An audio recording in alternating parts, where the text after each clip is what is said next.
बस को पकड़ना है तो बस स्टैंड जाना पड़ेगा,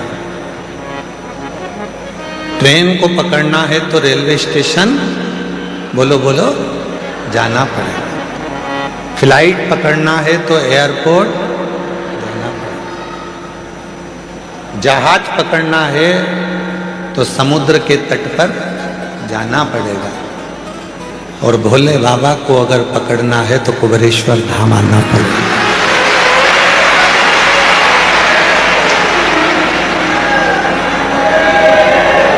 बारह ज्योतिर्लिंग का, ये 12 ज्योतिर्लिंग के मध्य में विराजमान ये वो कुबेरेश्वर बाबा की धरा है, ये वो कुबेरेश्वर बाबा की भूमि है, कुबेर भंडारी की वो धरा है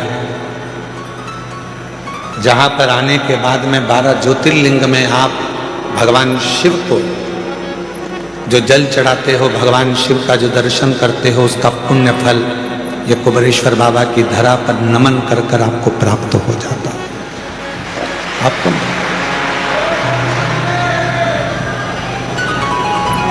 अब यहां रहकर करना क्या क्या,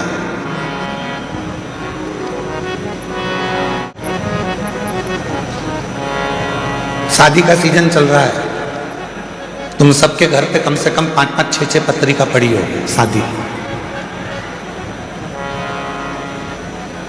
किसी किसी के यहाँ तो 8-8, 10-10 पत्रिका पड़ी होगी शादी की। अरे बोलो तो सही है कि गलत है? और कभी कभी ऐसा होता है कि एक ही तारीख में 6-6, 7-7 पत्रिका पड़ी रहती है शादी की। बोलो री जी हाँ, सही है कि गलत है? अब तुम क्या करते हो, पत्रिका देखोगे किसके यहाँ की है, किसके यहाँ की है, किसके यहाँ की है, और पत्रिका देखने के बाद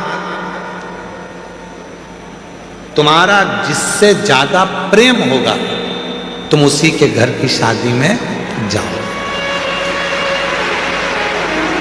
भले 10 पत्रिका पढ़ी हो, 8 पत्रिका पढ़ी हो, 5 पत्रिका पढ़ी हो, 10-12 पत्रिका पढ़ी हो, पर जिससे ज्यादा प्रेम होता है व्यक्ति उसी के घर की शादी में जाता है। उसी तरह कुबेरेश्वर बाबा की धरा पर रुद्राक्ष महोत्सव में वही आता है जिसका मेरे बाबा से प्रेम होता है। बाबा जिसको प्रेम कर लिया, आपने बाबा से स्नेह करा, आपने बाबा से प्रेम करा, पर बाबा भी तो आपसे प्रेम करे, बाबा भी तो आपसे स्नेह करे।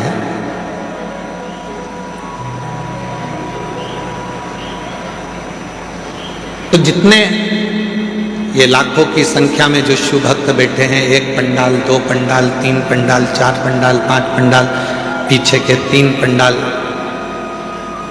जितने जितने पंडाल में आप लोग बैठे हुए हो, आप सब ध्यान रखना, आप बाबा को कितना चाहते हो ये नहीं मालूम, पर आपको देखकर ऐसा लगता है कि मेरा भोले बाबा आपको बहुत चाहता है, आपको बड़ा स्नेह।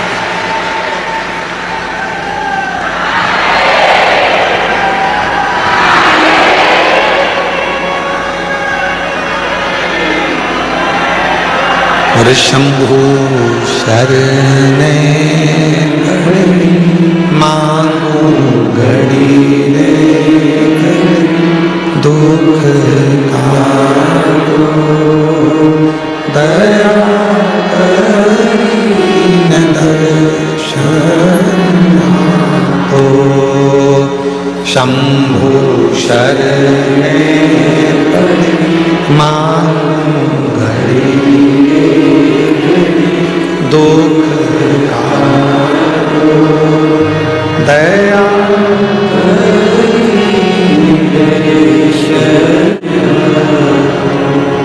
शिव आपसे प्रेम करते हैं, भगवान उग्रदानी आपसे स्नेह करते हैं।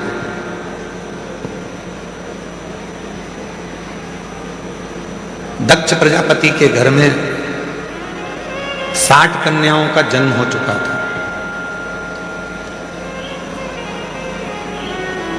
राजा दक्ष प्रजापति के घर में जब 60 लड़कियों का जन्म हो गया, 60 कन्याओं का जन्म हो गया, 60 कन्या के जन्म के बाद भी दक्ष प्रजापति ने भगवान मां जगतजननी दुर्गा भवानी से प्रार्थना कर कर एक कन्या को और मांगा।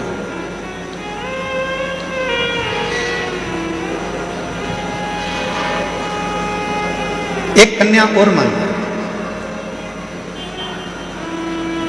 मां दुर्गा भवानी ने पूछा, ए दक्ष प्रजापति, तेरे घर में 60 लड़कियों का जन्म हो चुका है और तू एक लड़की और मांग रहा है, बेटी मांग रहा है।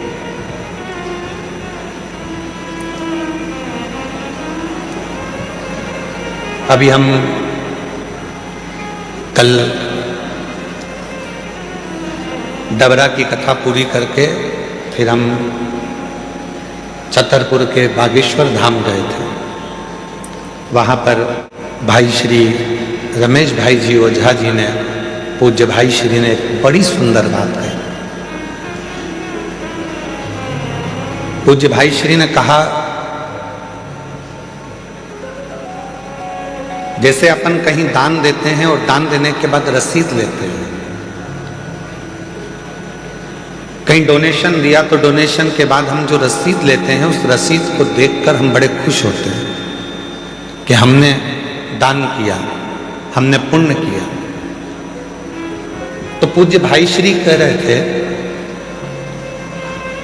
पूज्य भाई श्री रमेश भाई जी ओझा जी अपनी वाणी में कह रहे थे कि जैसे दान करने के बाद रसीद मिलती है और उस रसीद को देखकर अपन खुश होते हैं, यदि परमात्मा की कोई रसीद देखना हो तुमको तो घर में जितनी बेटियां हैं उनका मुख देख लीजिए, वो परमात्मा के पुण्य की रसीद है।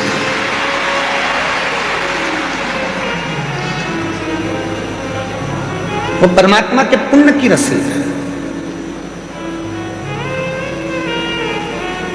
घर में यदि एक बेटी का जन्म हो जाए तो समझ लेना कि उस भोलेनाथ ने तुम्हारे घर में एक रसीद सिग्नेचर कर कर दे दी है।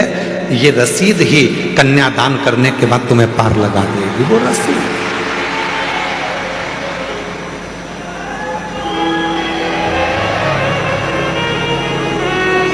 दक्ष प्रजापति के घर में 60 कन्याओं का हो गया, एक कन्या और मां जगतजननी दुर्गा भवानी से मांग रहे और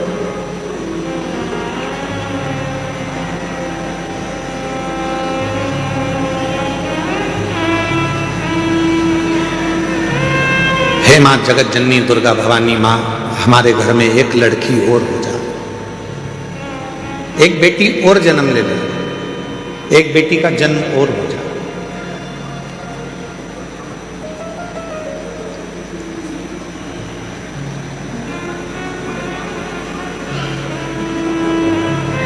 देवी जी ने पूछा, जगतजननी दुर्गा भवानी ने पूछा कि तुम्हारे घर में इतनी लड़कियां हैं,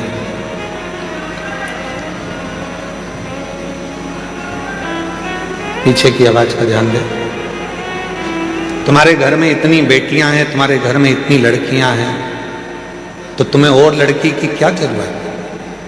तो दक्ष प्रजापति ने मां जगतजननी दुर्गा भवानी से कहा, मां एक कन्यादान करने पर हजारों अश्वमेध यज्ञ का फल प्राप्त हो जाता है, 2 कन्यादान करने पर सोम यज्ञ का फल प्राप्त हो जाता है, 3 कन्यादान करने पर इंद्र का सिंहासन प्राप्त हो जाता है, 4 कन्यादान करने पर हमें सर्वोत्तम यज्ञ का फल प्राप्त हो जाता है, और जब हाथ से प्रति समय पर एक कन्या का यदि कन्यादान होता है तो हमारा वैकुंठ में निवास हो जाता है। ये शिव तत्व, ये शिव तत्व।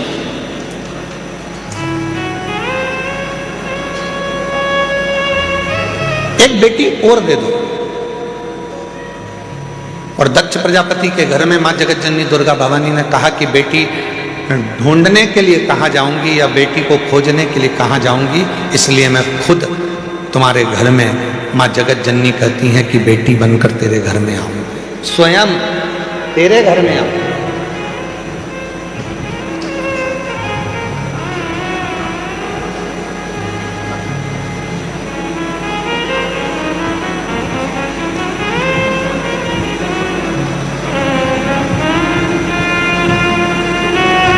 लोग कहते हैं बेटी घर में जन्म ले ली। यहाँ हमारे जजमान परिवार में ठकराल परिवार बैठा हुआ है। वो ठकराल परिवार दिल्ली से,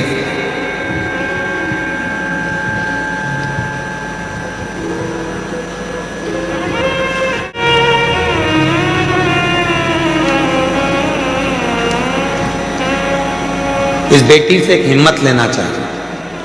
कहाँ बेटी है बेटा? ये बेटी है। इस बेटी से एक हिम्मत लो। एक कथा का यजमान पद ग्रहण करने के बाद में जब यहां से जाती है तो बाबा से कहकर जाती है कि दूसरे फिर जजमान बनने के लिए तुझे व्यवस्था करना है, और ऐसी व्यवस्था करना है कि मैं अपने माँ बाप को कुबेरेश्वर धाम पर आकर यजमान पद ग्रहण करा। नौकरी कर। कल एक डबरा के अधिकारी जी ने प्रश्न किया डबरा में, पूर्व गृह मंत्री श्री नरोत्तम मिश्रा जी के यहाँ कथा चल रही थी, तो वहाँ एक अधिकारी ने, वहाँ के अच्छे अधिकारी ने एक प्रश्न किया कि गुरुजी कथा बहुत होती हैं, पर आप जब शिवपुराण की कथा करते हैं तो ये आपकी कथा में बहुत सारी माताएं आती हैं, इसका कारण क्या है?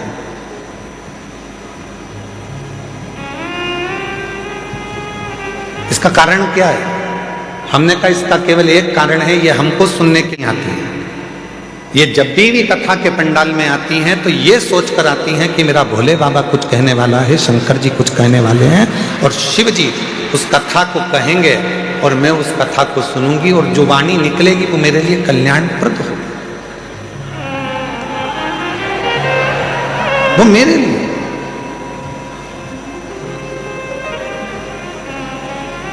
एक लड़की की सर्विस नहीं लग रही थी, एक माँ बाप पत्र है,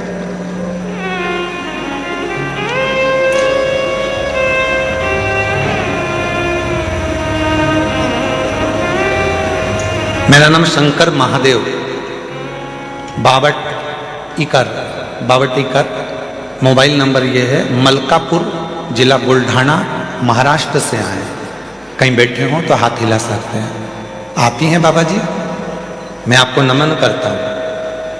ये वो पिता है, बेटी ने हिम्मत हार दी थी कि पापा मेरी कहीं जॉब नहीं लग रही है, मैं इतनी पढ़ गई फिर भी मेरी सर्विस नहीं लग रही है, कोई मुझे गवर्नमेंट जॉब नहीं मिल रही है।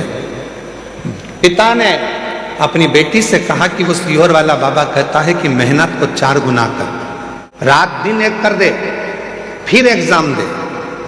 और बाप ने संकल्प लिया था कि मेरी बेटी की जैसी नौकरी लग जाएगी, जहां भी शिवपुराण की कथा होगी पैदल जाऊंगा। यवतमाल महाराष्ट्र से जैसे ही बेटी की सरकारी नौकरी लगी और वह बाप पैदल चलकर यवतमाल महाराष्ट्र से यहां पहुंचा है। आओ बाबा जी, आ जाओ, आप आ जाइए। मलकापुर जिला बुल्ढाना महाराष्ट्र से पैदल चलकर आए, और आज से नहीं निकले हैं, कम से कम 10 दिन 15 दिन पहले के निकले हैं। धीरे धीरे धीरे धीरे शिव का नाम लेते लेते, शंकर का गुणगान करते करते करते करते यहां तक पहुंचे। विश्वास,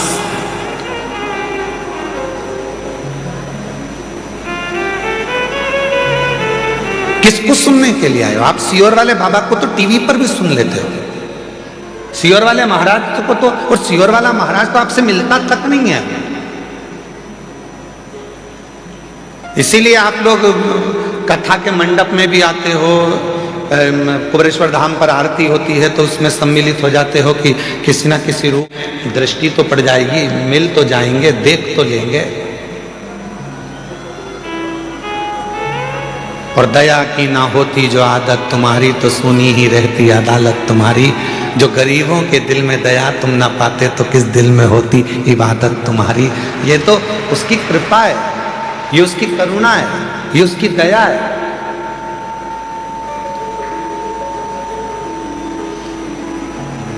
ये शिव की उदारता है।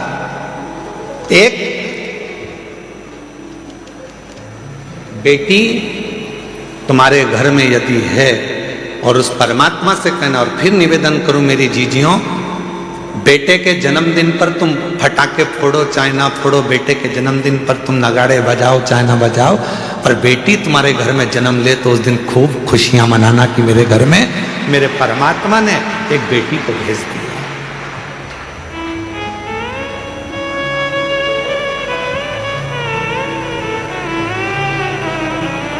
आज की बेटियां कोई साधारण नहीं है।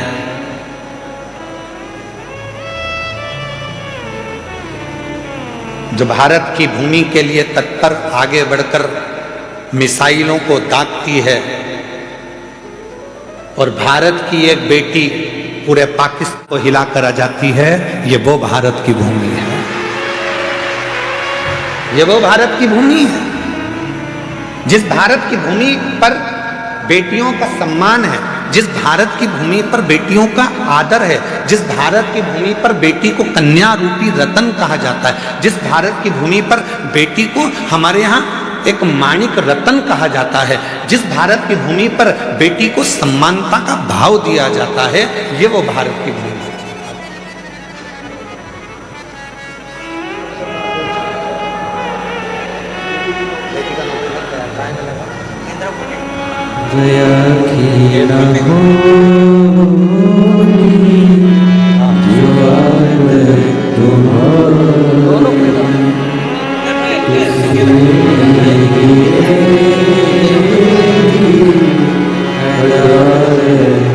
इस पिता के लिए जोरदार ताली बजाओ।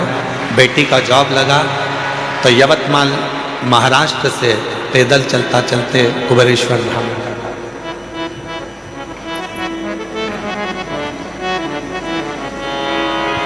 और कितनी बेटियां बैठी हैं यहाँ पर, ढेरों। जितनी बुजुर्ग माँ हैं वो भी किसी ना किसी की बेटी हैं, जो युवान माताएं बैठी हैं वो भी बेटी हैं, और जो मेरी छोटी कन्या बैठी हैं वो भी बेटी हैं। कितनी बेटी हैं?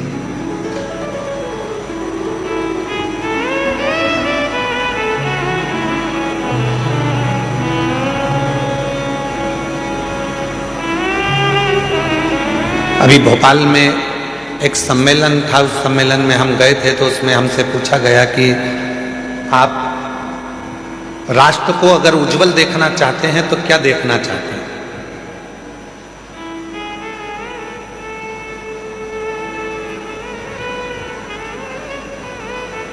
एक कार्यक्रम था, उसमें हमसे पूछा राष्ट्र को आप उज्जवल देखना चाहते हैं तो क्या देखना चाहते हैं? तो हमने कहा हम ये देखना चाहते हैं, अभी तक नारा था बेटी पढ़ाओ बेटी बढ़ाओ, हमसे कोई पूछे तो हम भी एक नारा देना चाहते हैं, बहू पढ़ाओ और देश बचाओ।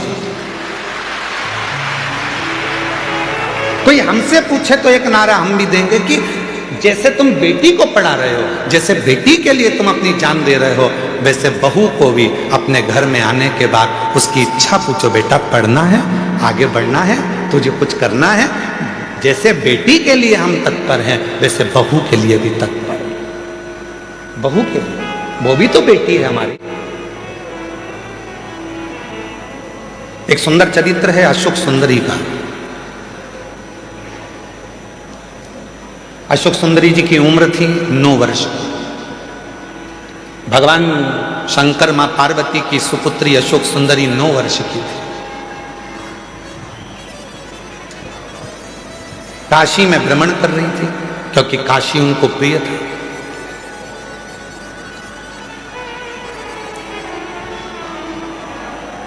अशोक सुंदरी जी को काशी बड़ा प्रिय था। काशी में रह रही थी, काशी में भ्रमण कर रही थी, और भ्रमण करते करते काशी की धरा पर अशोक सुंदरी एक दिन बाबा विश्वनाथ जी के पास में पहुंच गई, अपने पिताजी के पास। जब जाकर देखा तो पिताजी तो तप साधना में लीन थे। अशोक सुंदरी ने देखा कि पिताजी तो तप साधना में लीन है, अब मैं किसके पास जाऊं? तो अशोक सुंदरी फिर दौड़ लगाई, अपनी मां को खोजने लगी, माता पार्वती जी। उस समय पर मां जगतजननी जगदम्बा अंबा माता पार्वती मैया असुरों का संहार करने के लिए गई थी। मां जगत जननी को ढूंढ, पार्वती जी मिलती नहीं। अशोक सुंदरी आखिरी में ढूंढते ढूंढते श्री गणेश जी महाराज के पास में गई, गणेश जी भी नहीं मिले। षडानंद कार्तिकेय जी के पास गई, षडानंद कार्तिकेय भी नहीं मिले।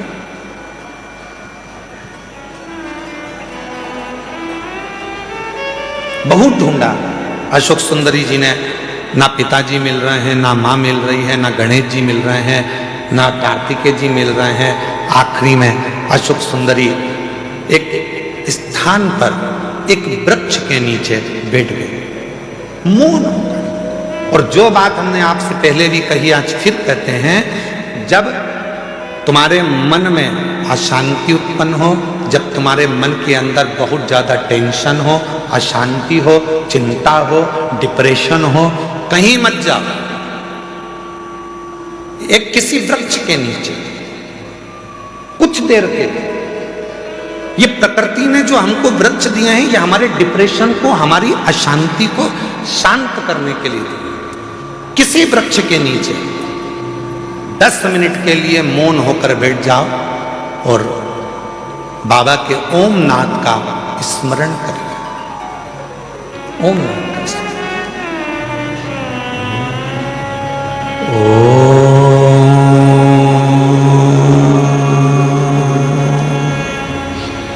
जब हम ओम नाद का स्मरण करते हैं किसी वृक्ष के नीचे बैठकर, तो प्रकृति के देव भगवान देवाधिदेव महादेव हमारे ऊपर दृष्टि देते हैं, हमें देखते हैं।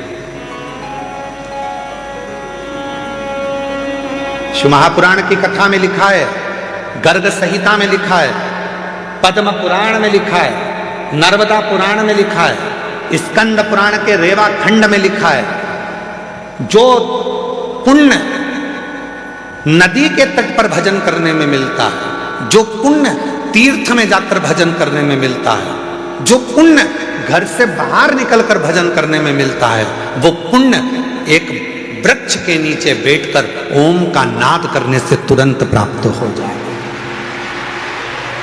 वो पुण्य प्राप्त होगा।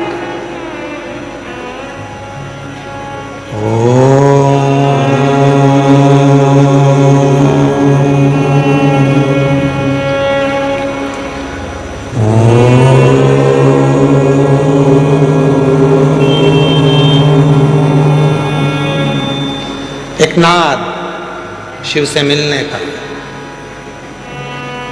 आप भी एक बार उच्चारण करिए, अपने नेत्र को धीरे धीरे बंद कर कर, पीठ को एकदम सीधा कर कर,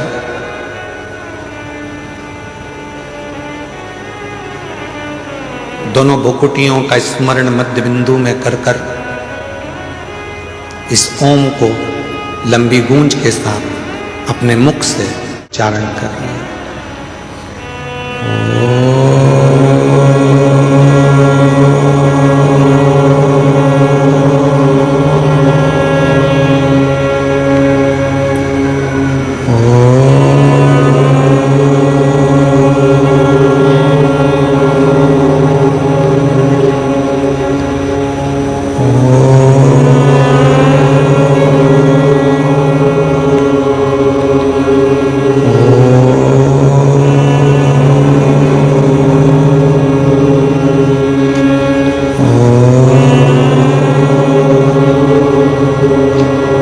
धीरे धीरे नेत्रों को खोलिए, स्मरण करिए देवाधिदेव महादेव के किसी वृक्ष के नीचे बैठकर शिव हमको देख रहे हैं और हम उस शिव को महसूस कर रहे हैं।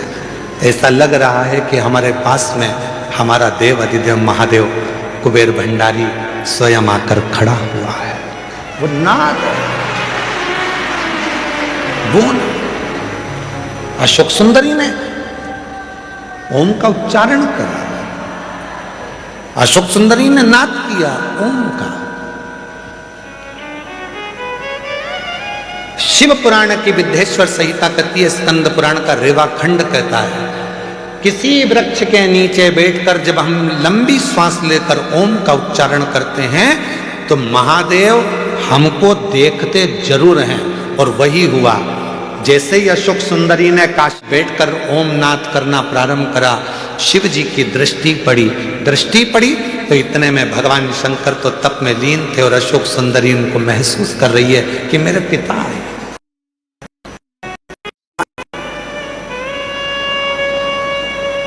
अशोक सुंदरी ने, पिताजी बहुत प्यास लग रही है, पापा बहुत प्यास लग रही है, बाबुल बहुत प्यास लग रही है। जिंदगी में यदि किसी बाप बेटी का प्रेम देखना है, जीवन में किसी पिता और पुत्री का प्रेम देखना है तो दो जगह पर देखिएगा। एक देखिए देवाधिदेव महादेव और अशोक सुंदरी का प्रेम, और दूसरा देखिए नरसिंह मेहता और नानी भाई का प्रेम। दोनों संबंध क्या है, रिश्ते क्या है, नाते क्या है, एक बाप और बेटी का स्नेह क्या होता है, ये शिव पुराण बता सकता है। एक बाप और बेटी का स्नेह क्या होता है, ये शिव पुराण बता सकता है। पिताजी मुझे बहुत प्यास लग रही है, बहुत प्यास लग रही है। पिताजी तो तप में लीन थे, कुछ बोले नहीं है, बस प्रकट हो गए, बोले कुछ नहीं, केवल प्रकट हुए। बहुत तेज प्यास लग रही है पिताजी। पिताजी कुछ नहीं बोले। थोड़ी देर बाद अशोक सुंदरी ने देखा कि पिताजी की जटा में से टप टप टप टप करते हुए जल बह रहा था।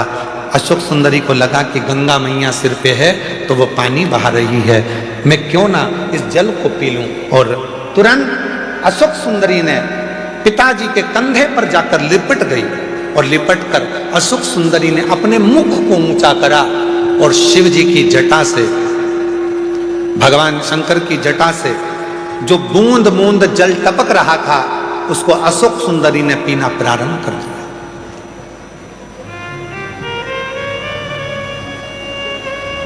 तीन बूंद मुख में गई, चौथी बूंद मुख में गई, पांचवी बूंद मुख में गई, छठी बूंद मुख में गई और सातवीं बूंद जैसे ही मुख में जा रही थी इतने में मां जगत जननी जगदम्बा अम्बा दौड़कर सिंह पर चढ़कर अपनी बेटी के पास दौड़कर आ रही थी।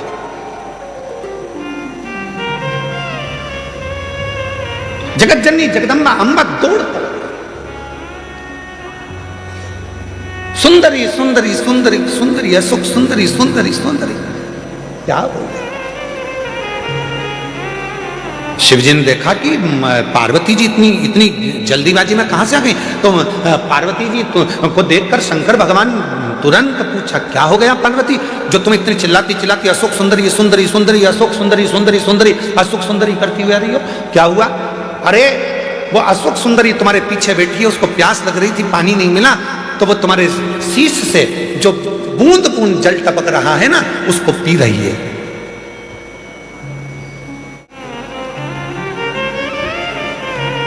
पार्वती जी बोली वो बूंद बूंद जल को पी रही है। शिवजी बोले तो गंगा ने तो जल नहीं टपकाया, गंगा ने तो एक बूंद जल नीचे नहीं गिराया। पार्वती ने पूछा, वही तो मैं बोल रही हूं कि गंगा तो आपकी जटा में बंद पड़ी हुई है, वो बूंद बूंद जल जो टपक रहा है वो जल नहीं है, तुम्हारे गले में जो वासुकी नाग पड़ा हुआ है उस नाग का जहर वो उगल रहा था, वो उगला हुआ जहर मेरी बेटी के कंठ में जा रहा था।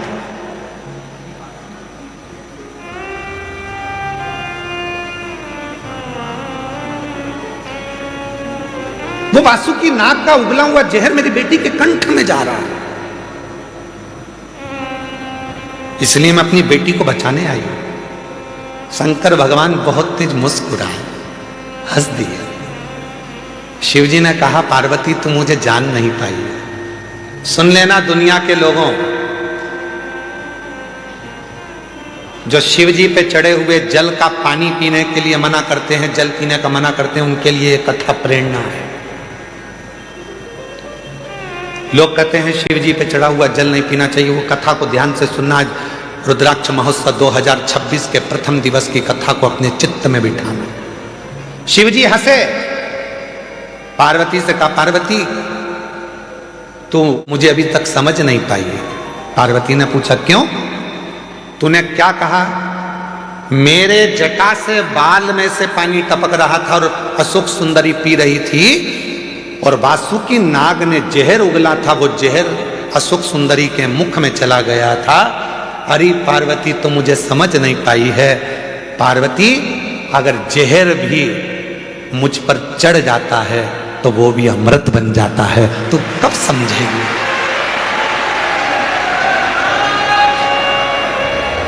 दुनिया के लोग कहते हैं शिव जी पे चढ़ा हुआ जल नहीं पीना चाहिए। उनके लिए यह अशोक सुंदरी और काशी का संवाद कहता है कि शंकर भगवान के जटा में गले पर कालिया विष अपना वासुकी नाग अपना विष उगल रहा था, और वो विष जटा में से टपक रहा था, जिनको अशोक सुंदरी ने पी लिया था। पार्वती तू मुझे समझी नहीं है। पार्वती, एक बेलपत्र मुझ पर चढ़ती है तो वो औषधि बन जाती है, एक दुर्वा मुझ पर चढ़ती है तो वो औषधि बन जाती है, एक बेर मुझ पर चढ़ता है तो औषधि बन जाती है, एक चावल का दाना मुझ पर चढ़ता है धान्य, वो औषधि बन जाती है। अरे पार्वती, जो जल मुझ पर चढ़ता है वो भले कैसा भी हो, वो मेरे ऊपर चढ़कर गंगा जल जैसी औषधि बनकर सुख प्रदान कर देता है, औषधि देता है। अब दुनिया के लोग बोलते हैं कि गुरुजी जल नहीं पीना चाहिए, तो दुनिया के लोग तो ये भी कहते हैं कि जल मत पियो, भले मदिरा पी लो।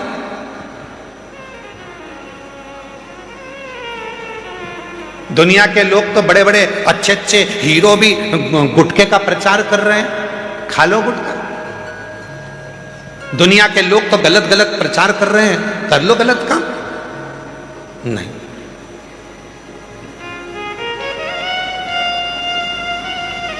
शिव कथा कर रहे हैं,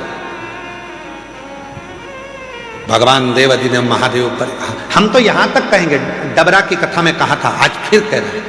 3 दिवसीय डबरा की कथा में कहा था, यदि तुम्हारे पास में देने के लिए शिव जी के कुछ भी नहीं है, कुछ भी तुम्हारे पास में नहीं है मेरी जीजियों, मेरे जीजाओं, मेरी बेटियों, मेरे बेटाओं, क्योंकि भगवान शंकर प्रकृति के देवता हैं। शिव जी को ना तुम्हारा धन चाहिए, ना वैभव चाहिए, ना दौलत चाहिए, ना तुम्हारी सत्ता चाहिए। शंकर भगवान को देने के लिए कुछ भी नहीं है, तो बस उसको दर्शन कर लो, नेत्रों से निहार लो, उस शिवलिंग का दर्शन करो, वो तुमको सुख देगा, सुख देगा।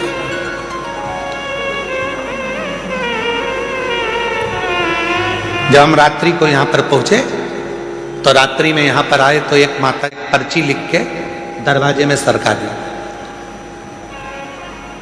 तुम ऐसा मत करना। एक माता जी ने पर्ची लिखी और दरवाजे में सरका दी। हमने आशीष से बोला कि पर्ची उठाना जरा। आए थे, बस अंदर गए, प्रवेश करा और कमरे में जैसे पहुंचे तो पर्ची पड़ी थी। तो हमने उस पर्ची को पढ़ा, तो उस पर्ची में हमने कहा आशीष जरा पर्ची उठाओ। पर्ची उठाई तो उसमें लिखा था कि कंकर शंकर शिला के हम जल नहीं चढ़ा पाएंगे, तो हम दूर बैठ के भगवान की पूजन करें, आराधना करें, चलेगा? हमारा निवेदन है, लाइट चाहते हो तो डीपी के पास जाने की जरूरत नहीं है, कनेक्शन तुम्हारे पास में है। तुम जहां बैठकर कंकर शंकर की धरा पर उस शिव को याद करोगे, वो वहीं आकर दर्शन देगा। जहां तुम बैठे हो, जहां तुम हो। शिव महापुराण की कथा केवल एक ऐसी कथा है कि सीहोर वाला बाबा तो दिखता ही नहीं है, सीहोर वाला महाराज नजर भी नहीं आता, लोग कहां कहां बैठे हुए हैं उनको दिखेगा नहीं। आएंगे, कथा सुनेंगे, बाबा को प्रणाम करेंगे, कंकर शंकर पूजन करेंगे, दिल से प्रार्थना करेंगे और बाबा उन पे कृपा कर देता। एक पत्र है एक बेटी का, आज सारे पत्र बेटियों के ही हैं। एक वकील बेटी का पत्र, वकील है,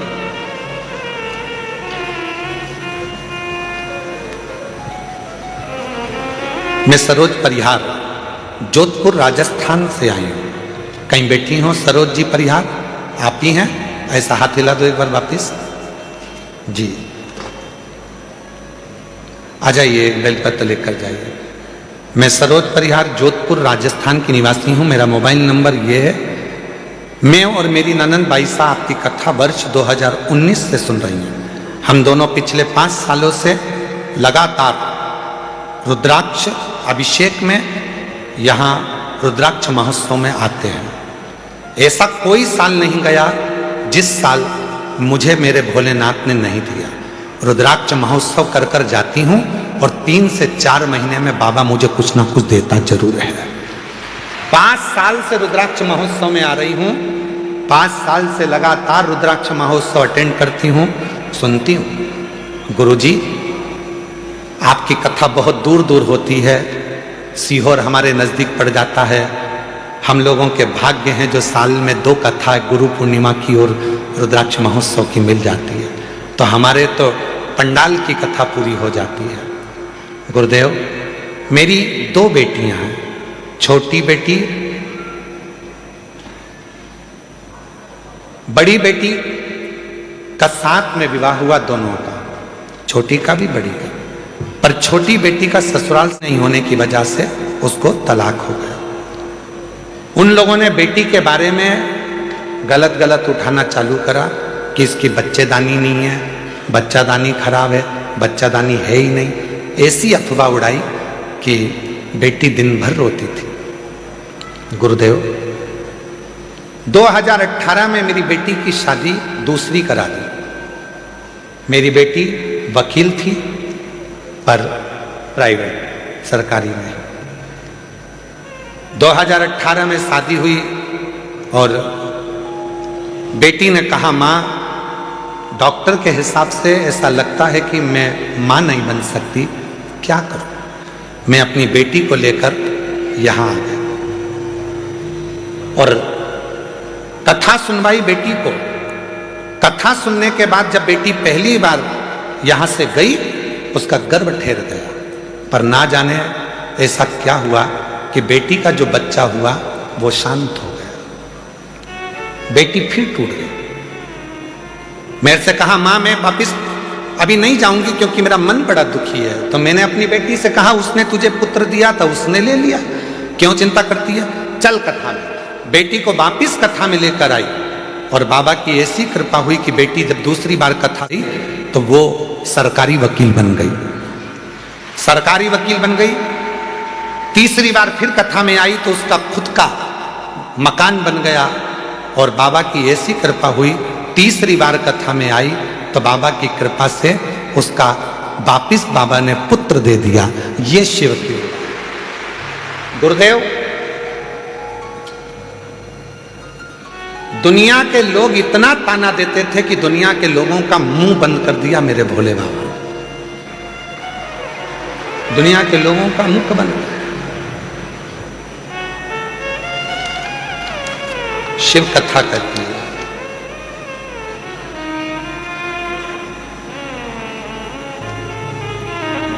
हमने, हमारा जो बच्चा हुआ है, बेटी का लड़का, उसका नाम दुनिया बहुत सारे महाराजों ने बताया, इससे नाम रखना, उससे नाम रखना, पर हमने तो सीहोर वाले कुबेरेश्वर बाबा के नाम पे ही उसका नाम कुबेर सिंह सोलंकी रखा है। हमने उसका नाम कुबेर सिंह।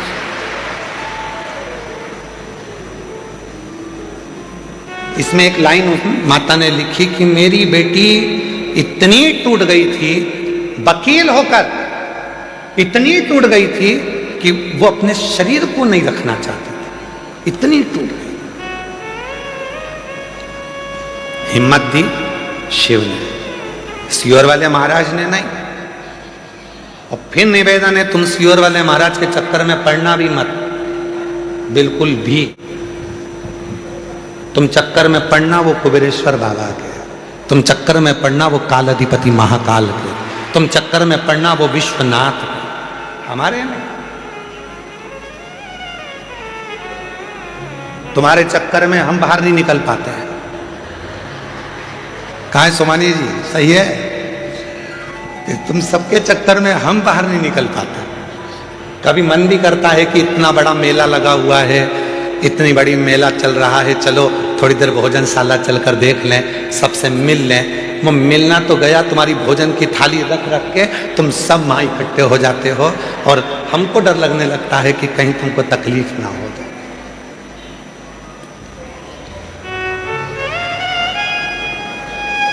उसके चक्कर में रहो। हम तो बाबा के भरोसे चलते। और देखो, हम हमेशा एक ही बात कहते हैं कि सियोर वाले बाबा से, सियोर वाले महाराज से मतलब मत रखो। इसीलिए कहते हैं क्या, हमको भी तो कहीं निकलने दो, घूमने दो, फिरने दो। पर जितना जितना मना करते हैं तुम उतने उतने बिगड़ी औलाद हो। तुम्हें जितना मना करो तुम सुधरते ही नहीं, फिर पीछा पकड़ लेते हो। आ जाओ।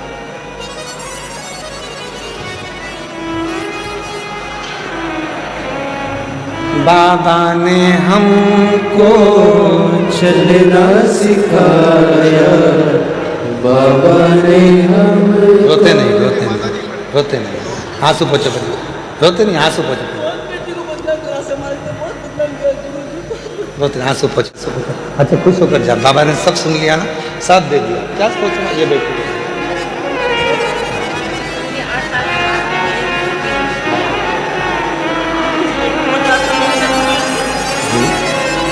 देखो पता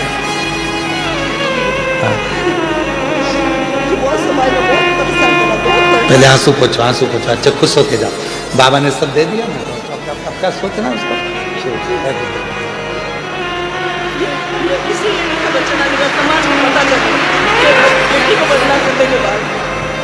पता दे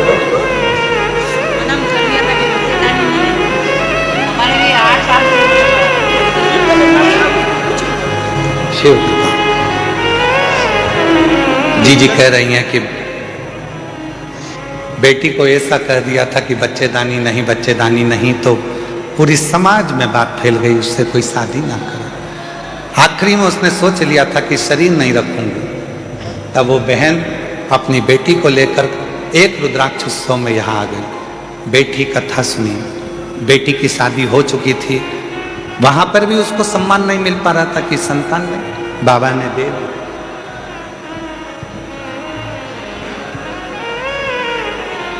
आवाज नहीं आ रही है क्या? शिव कृपा से, शंकर जी की करुणा जब होती है तो अपने आप सब कार्य होता है। इसीलिए आप लोगों से फिर करें, ऐसे दयालु नाथ से रिश्ता बनाइए। मेरी जीजियों, जितनी मेरी जीजी जीजा हैं, जितनी स्तुति हम करें उतनी स्तुति आपको करना है। हम भी बोले और तुम भी बोलो साथ में। तुम्हारी आवाज और हमारी आवाज दोनों मिले तो आनंद। ऐसे दया रिश्ता बनाइए, ऐसे दयालु नाथ से रिश्ता मिलता रहेगा आपको जो कुछ भी चाहिए, मिलता रहेगा आपको जो कुछ भी चाहिए। ऐसी करिश्मा होगा जो हुआ कभी नहीं, ऐसा करिश्मा होगा जो हुआ कभी नहीं। मांगा है भोलेनाथ से वरदान ये, मांगा है भोलेनाथ से वरदान तेरी दया बनी रहे जब तक है जिंदगी, तेरी कृपा बनी रहे जब तक है जिंदगी। मांगा है भोलेनाथ से वरदान, मांगा है भोलेनाथ से वरदान। उसकी कृपा, उससे संबंध, वो नाता, वो रिश्ता, वो तुम्हारा हो जाए।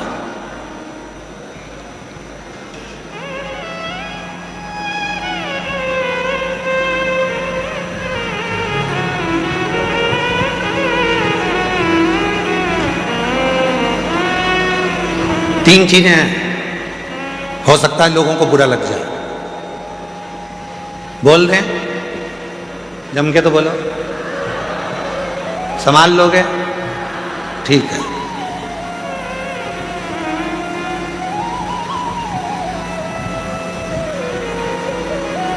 वो कुत्ता किसी काम का नहीं जिसको पालो और अपने को ही काट लो। यार पूरा सुनो, अभी नहीं बजाना अपने को, धर लो। वो कुत्ता किसी काम का नहीं जिसको पालो वो ही काट ले। वो पैसा किसी काम का नहीं जिसको कमाओ और हमको ही बिगाड़ दे। और वो संबंध किसी काम का नहीं जो वक्त पड़ने पर हमको ही निपटाने का सोचे। वो रिश्ते, वो नाते, वो संबंध, वो हमारे अपने रिश्ते जिनको चाहिए कि हमको उन्नति की सीढ़ी पर चढ़ाए, वही हमको खाने को जोड़ दौड़ जाए, तो वो रिश्ते किस काम के, वो संबंध किस काम के?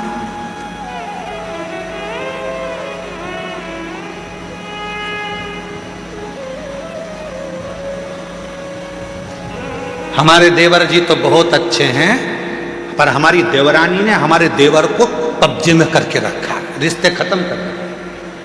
अब उनका दोनों का अच्छा प्रेम भाव है, देवर पति पत्नी का। तुम्हें भड़काने की जरूरत क्या है? आग डालने की, घी डालने की? ये उनके कहने पे चलते नहीं, वो रिश्ते बेकार। वो रिश्ता किसी काम का नहीं है, वो रिश्तेदार किसी काम के नहीं है जो वक्त पड़ने पर साथ देने की जगह तुम्हारे को ही काटने का, तुमको ही निपटाने की सोचे, वो किसी काम की। शिव महापुराण की कथा कहती है, भगवान शंकर का चरित्र कहता है, माँ भगवान दक्ष प्रजापति ने माँ जगत जननी दुर्गा भवानी से एक बेटी मांगी और बेटी मांगने पर उन्होंने कहा कि माँ एक बेटी और हो जाए। माँ जगत जननी ने मना कर दिया कि तुम्हारे घर में पहले से 60 लड़कियों ने जन्म ले लिया, फिर एक बेटी और क्यों चाहिए? तो कहा कन्यादान करने में जो सुख है वो सुख कहीं, सुख वो सुख कहीं।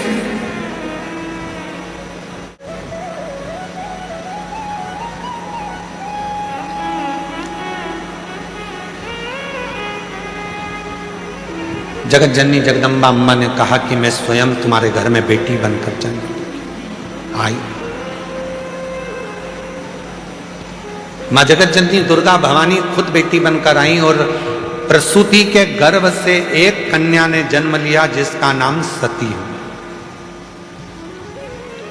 माता सती बाल्य अवस्था से, जब माता सती का जन्म हुआ था, जब गोदी में माता सती जी थी, प्रसूति की गोद में माता सती थी, बाल्यावस्था में माँ सती माता की गोद में जब अटखेलियां कर रही थी, दक्ष प्रजापति ने सती के जन्म उत्सव को मनाया, सारे देवताओं को बुलाया, सबको निमंत्रण दिया।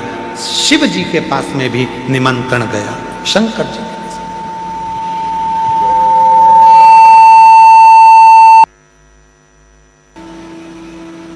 निमंत्रण सबके पास गए। सती मैया का जन्म हुआ है, सारे देवता सब माता सती का दर्शन करने के लिए सब आए। सती मैया अपनी अटखेलियां में लगी हुई थी, छोटी सी थी, गोदी में पड़ी हुई थी, गोदी में खेल रही थी, माँ की गोद में माता सती खेल रही। किसी देवता को माँ सती ने नहीं देखा, अपनी अटखेलियां करेंगे। भगवान नारायण भी आए, लक्ष्मी जी भी आई, ब्रह्मा जी भी आए, ब्रह्मणी भी आई, इंद्र भी आए, इंद्राणी भी आई, गरुण भी आए, वरुण भी आए, सारे 33 कोटि देवता आए। तब तक माता सती किसी को नहीं देखा, पर जैसे ही भगवान देव अधिदेव महादेव सती मैया के सामने जैसे ही पहुंचे, गोदी में सती सोई थी, प्रसूति की गोद में सती सोई थी, और सती जैसे ही शिवाय, सती का ध्यान शंकर भगवान पर टिक गया। जैसे शंकर की कथा सुनने वाले, शिव महापुराण की कथा सुनने वाले कैसे होते हैं? कथा चालू होती है और एकदम साइलेंट, किसी की आवाज नहीं आती है, पड़ोसन बोले भी तो ये कोनी मार देती, चुप। और पूरा इतनी संख्या में दो माताओं को एक कमरे में बिठा दो तो इनकी बात खत्म नहीं होती है। और तुम लाखों की संख्या में बैठे हो और मेरी जीजियां, मेरे जीजा, मेरी बेटियां, बेटे, मेरे बुजुर्ग माँ बाप पूरी कथा के पंडाल में बैठे हैं, पर किसी एक की आवाज नहीं, एकदम चुप होकर रुक, इनका बोल भी दे तो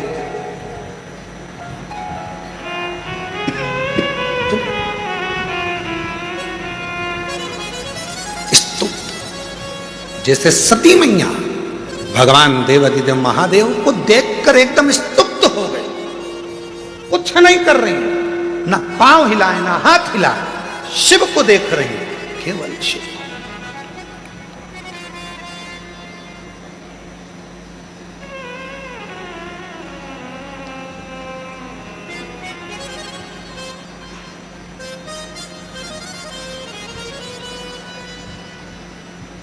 और भगवान अधिदेव महादेव ने सती को देखा, दक्ष प्रजापति को बुलाया और बुलाकर कहा, दक्ष प्रजापति जी, इस सती, ये मेरी जगत जननी जगदम्बा अंबा तुम्हारे घर में आई है, सती तुम्हारे घर में प्रकट हुई है, इसका आदर करना, सम्मान करना, सत्कार करना। जिस घर में बेटी का अपमान होता है, जिस घर में बेटी का आदर नहीं होता है, जिस घर में बेटी का सत्कार नहीं होता है, एक दिन वो घर में धीरे धीरे लक्ष्मी संपदा वैभव समाप्त होते चले जाता है। आदर बेटी का आदर। और आपका पूरी कथा को उठाकर देख लीजिए, दक्ष प्रजापति ने ना सती का सम्मान करा, ना सती जी के पति का सम्मान करा, ना सती का आदर करा, ना सत्कार करा। आखिरी में हुआ क्या, दक्ष प्रजापति का सिर कट गया और बकरे का मुख लग गया। सम्मान दो।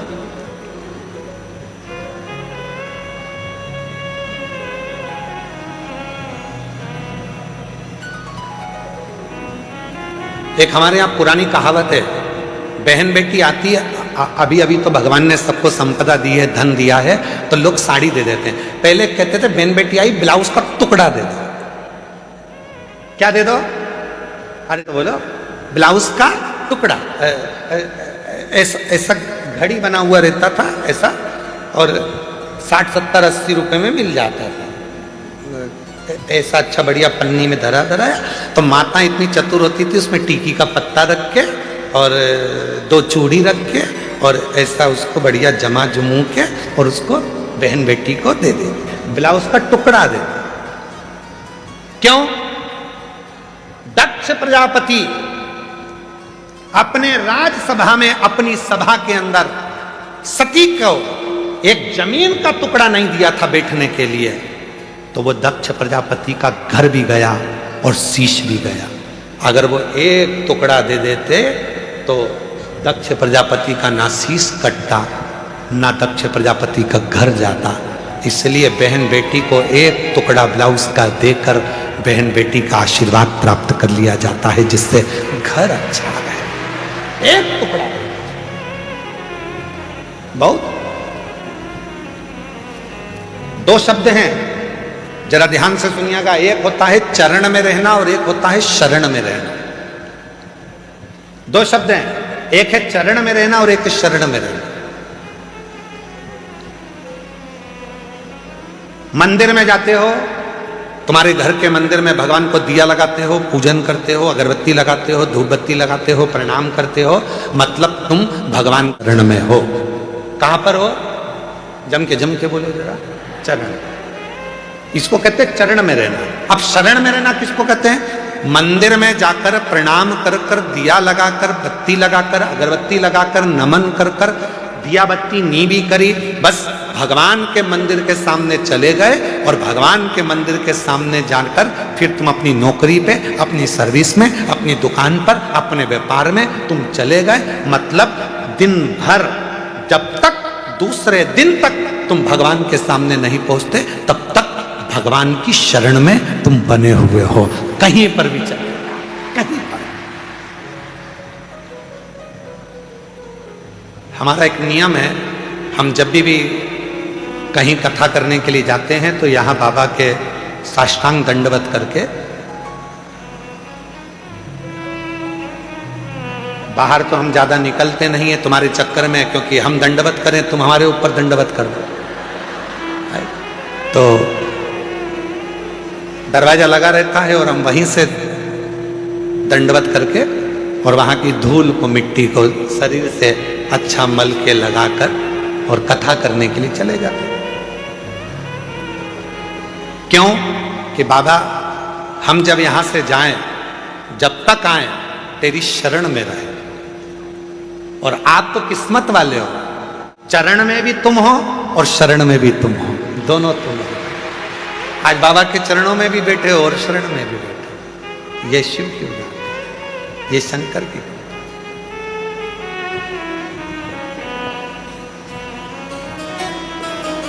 इसलिए शिव महापुराण की कथा वर्णन कर रही है महाराज।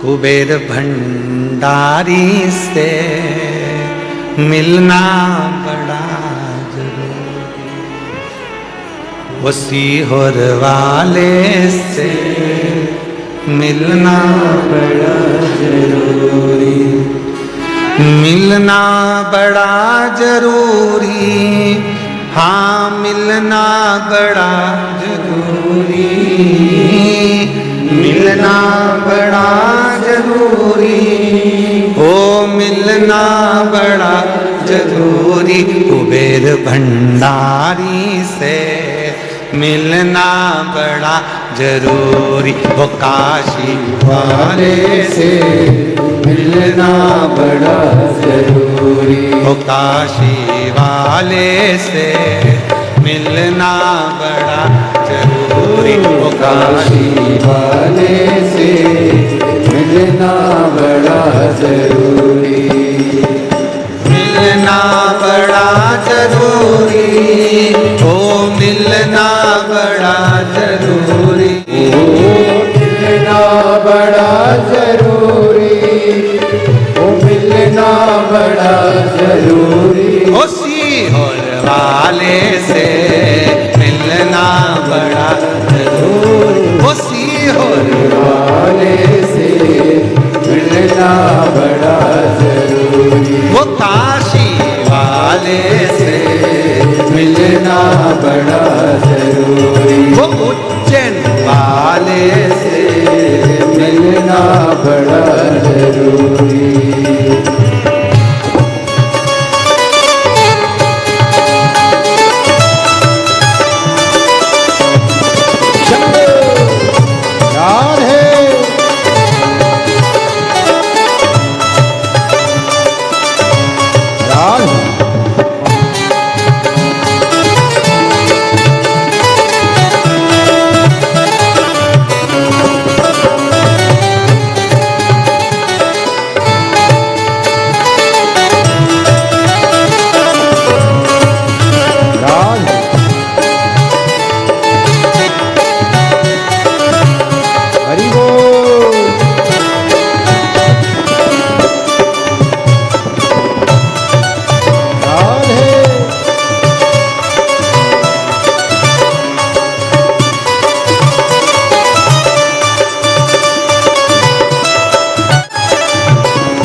होती पवन बसंती झोंका बन कर आती, जो मैं होती पवन बसंती झोंका बन कर आती, जो मैं होती कांला चमेली चरणों में बिछ जाती, जो मैं होती बेला चमेली चरणों में बिछ जाती, बन न सकी मैं हवा का झोंका, बन न सकी मैं हवा का झोंका, बन न सकी मैं हवा का झोंका, बन न सकी मैं हवा का झोंका, ये मेरी मजबूरी काशी वाले से मिलना बड़ा जरूरी,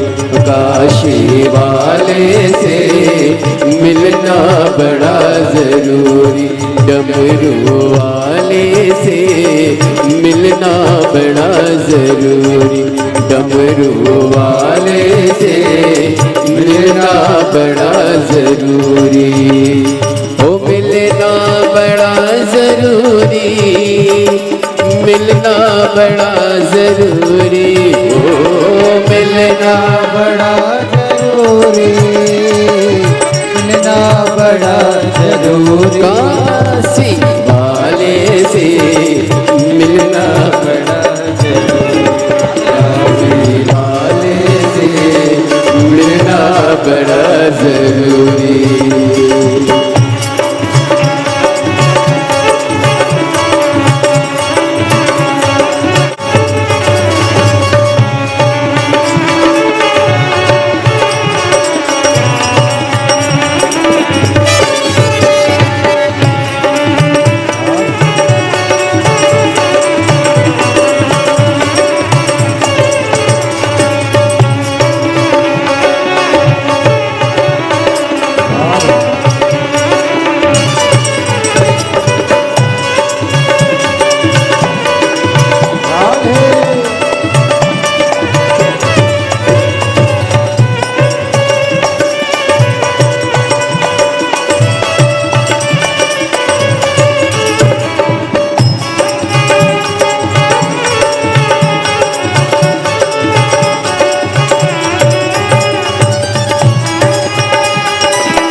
कारी बदरिया छम छम नीर बाती, जो मैं होती कारी बदरिया छम छम नीर बाती, गरज गरज के बरस बरस के तुमको नित नहलाती, गरज गरज के बरस बरस के तुमको नित नहलाती, बन न सकी मैं कारी बदरिया, बन न सकी मैं कारी बदरिया, बन न सकी मैं कारी बदरिया, बन न सकी मैं कारी बदरिया, ये मेरी मजबूरी काशी वाले से मिलना बड़ा जरूरी, काशी वाले से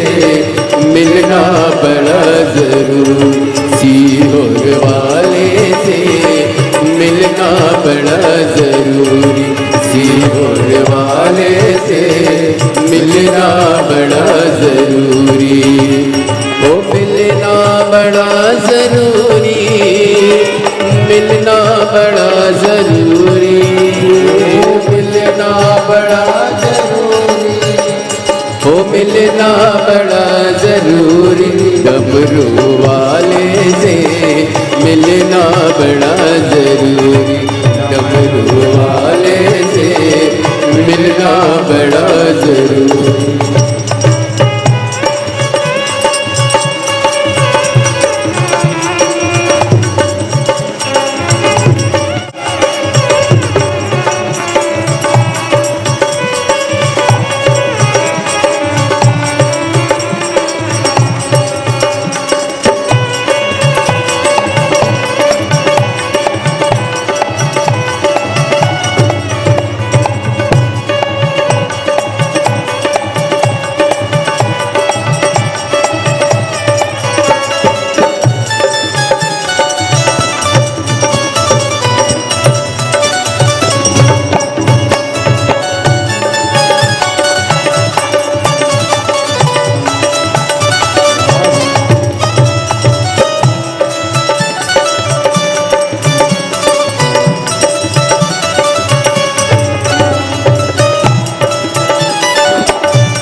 पता जानती, खत लिखती निज पाती।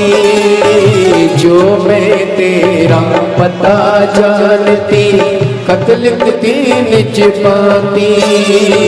सब रसिकन को संग में लेकर तुमसे मिलने आती।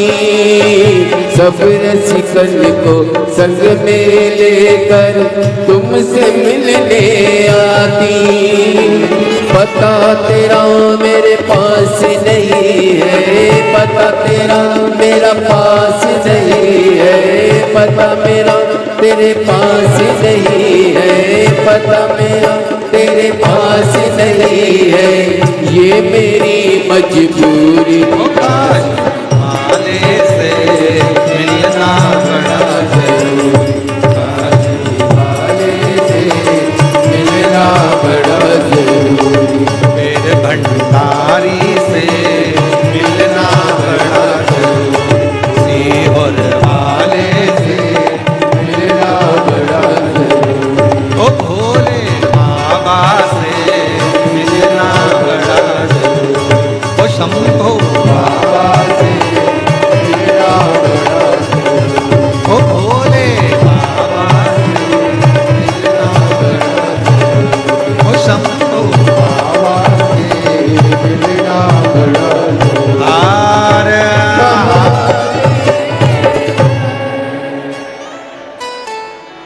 अपने स्थान पर बैठकर बाबा देव महादेव की सुंदर आनंदमय सुंदर आनंदमय लीलाओं का स्मरण करें।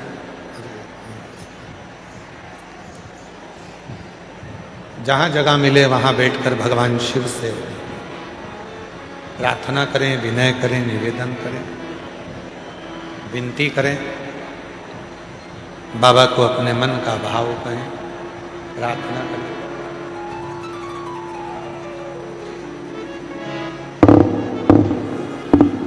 कुबेरेश्वर बाबा की ये पवित्र धरा है, जहाँ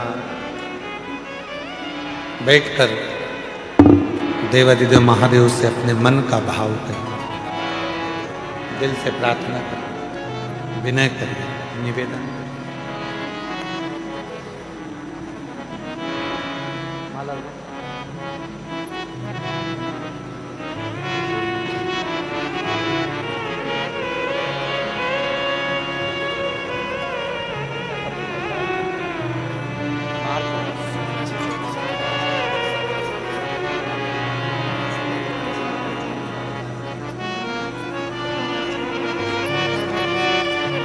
महाराज जी के यहाँ भी दिल्ली में अप्रैल में कथा रहेगी। एक बार जोरदार ताली बजाकर बहुत बहुत साधुवाद।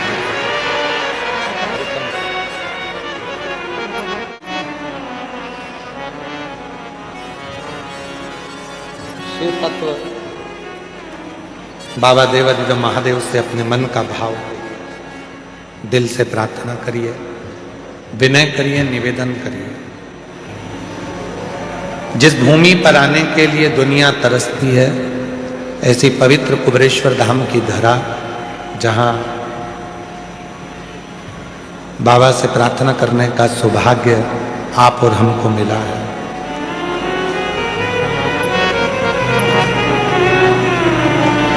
बाबा को अपने मन का भाव कहिए, प्रार्थना करिए, विनय करिए और दिल से बाबा को नमन करिए। हमने कथा में पहले भी कहा, जब भी कुबेरेश्वर धाम पर आओ, कहीं पर भी बैठकर 108 बार श्री शिवाय नमस्तुभ्यम कहना चाहिए। यहां जितना रुको, जितना रुको उतना भजन करो। रात्रि के समय पर 2 घंटा 3 घंटे का नियम बनाओ कि ढोलक मंजीरा रखकर सब कीर्तन, अपनी अपनी टोली बनाओ।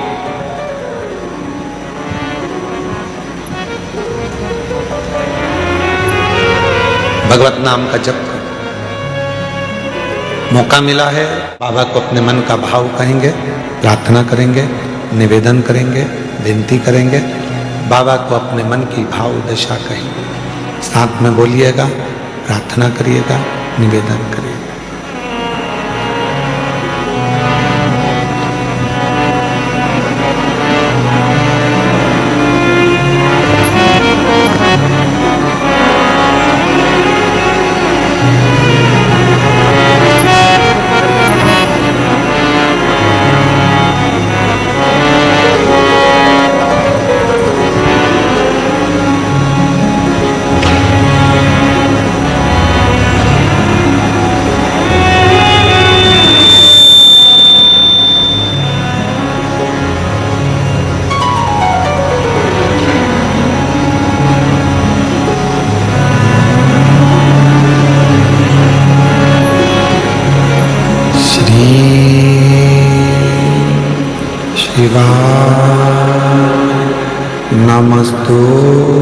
नमस्तुभ्यं श्री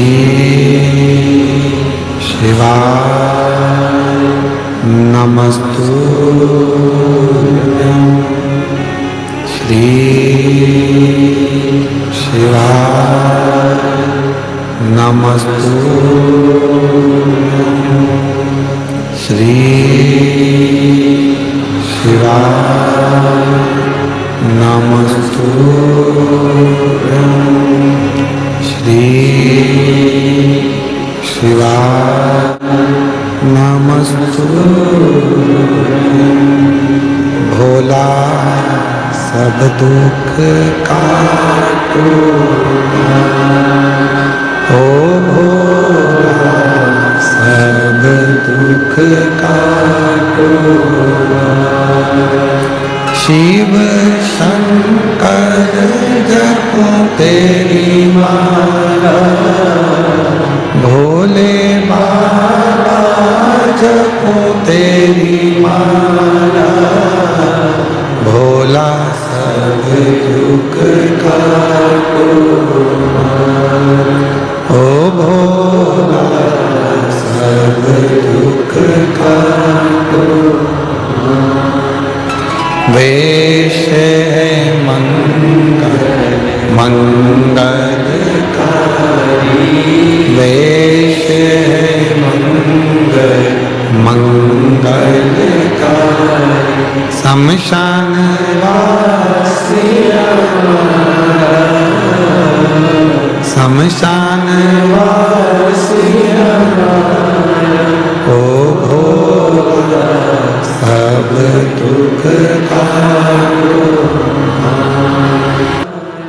ओ भोला सब दुख काटो ओ भोला सब दुख काटो।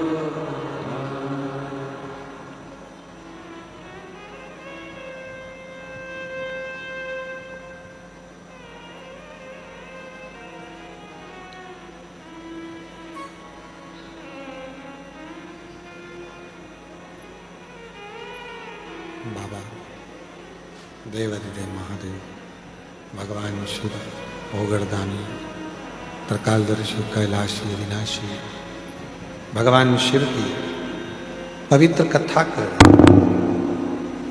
भगवान शंकर का पवित्र चरित्र कर सती मां माता प्रसूति की गोद में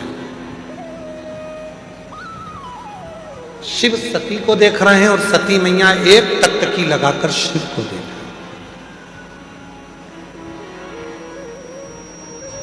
ओगरदानी भगवान देवाधिदेव महादेव ने दक्ष प्रजापति को बुलाकर कहा कि इसका सम्मान करो। शिव की कृपा से यदि तुम्हारे घर में बेटी आ जाए, बेटी चाहे बहू के रूप में हो चाहे तुम्हारे घर में बेटी के रूप में हो, बेटी बेटी होती है, इसका आदर करोगे तो तुम्हारे घर में कभी वैभव की संपदा की सत्ता की कमी नहीं हो सकती। आदर करो।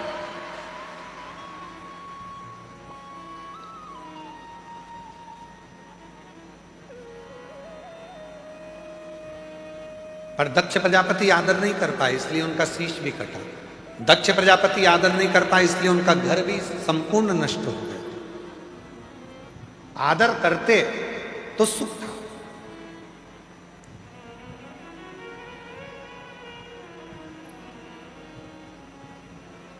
बेटी, अन्न और पानी, थोड़ा ध्यान दीजिएगा। क्या क्या चीज है, जम के बोलो। पहले नंबर पर बेटी, दूसरे नंबर पर अन्न जिसको हम पाते हैं, तीसरे नंबर पर पानी जिसको हम पीते हैं। इन तीन का आदर हमेशा होना चाहिए। आजकल बड़ी बड़ी पार्टियों में पानी की बोतल रख दी जाती है, लोग पानी पीते हैं, आधी बोतल पानी पिया और फेंक दिया।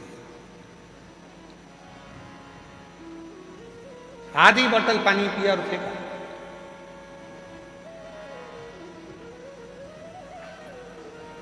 एक पानी की महत्वता महाभारत में भी वर्णन करी गई है। महाभारत के चरित्र को पढ़िए।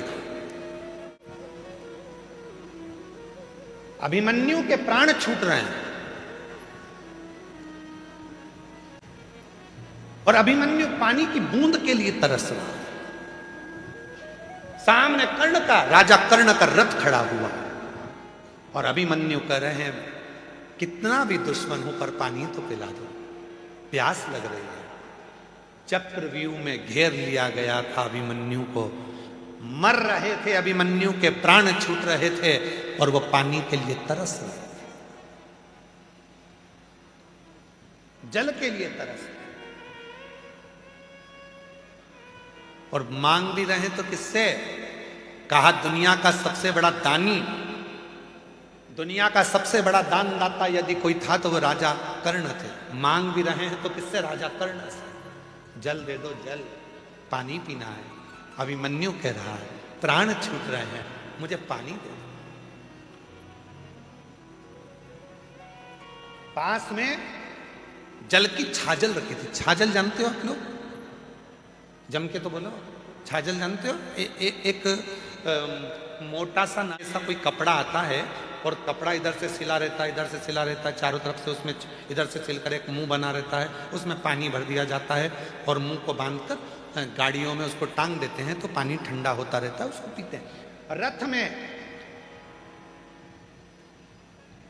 कर्ण के रथ में पानी की छाजल टंगी हुई थी और राजा कर्ण से पानी मांगा जा रहा था। अभिमन्यु कह रहे मुझे जल दे दो और राजा कर्ण ने पानी का अपमान कर कर उस पानी की छाजल को उसके पास में पटक दिया, पर वो पानी अभिमन्यु को पीने को नहीं दिया। पीने को नहीं।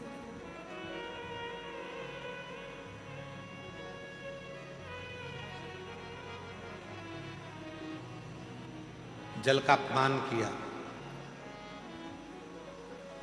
हमारा निवेदन है शादियां करो, आप मना नहीं है, शादियों में पानी भी रखो, मना नहीं है, पर वो पानी की जो बोतल है उस पानी पर एक लाइन बोतल में लिख देना चाहिए कि मैं जल हूं, आने वाले समय का कल हूं, मेरा सदुपयोग करो। बोतल में पानी बच जाए तो जेब में रख लो, बाद में पीना। इस जल का तुम सम्मान करोगे तो आने वाला कल तुम्हारा सम्मान करे। मैं जल हूं, आने वाला कल हूं, इसका आदर तुम करोगे तो तुम्हारा भी आदर होगा, वरना समय बड़ा गलत आएगा। एक एक बूंद जल के लिए मनुष्य तरस जाए, एक एक बूंद जल के लिए मनुष्य तरस जाए। जी जियो।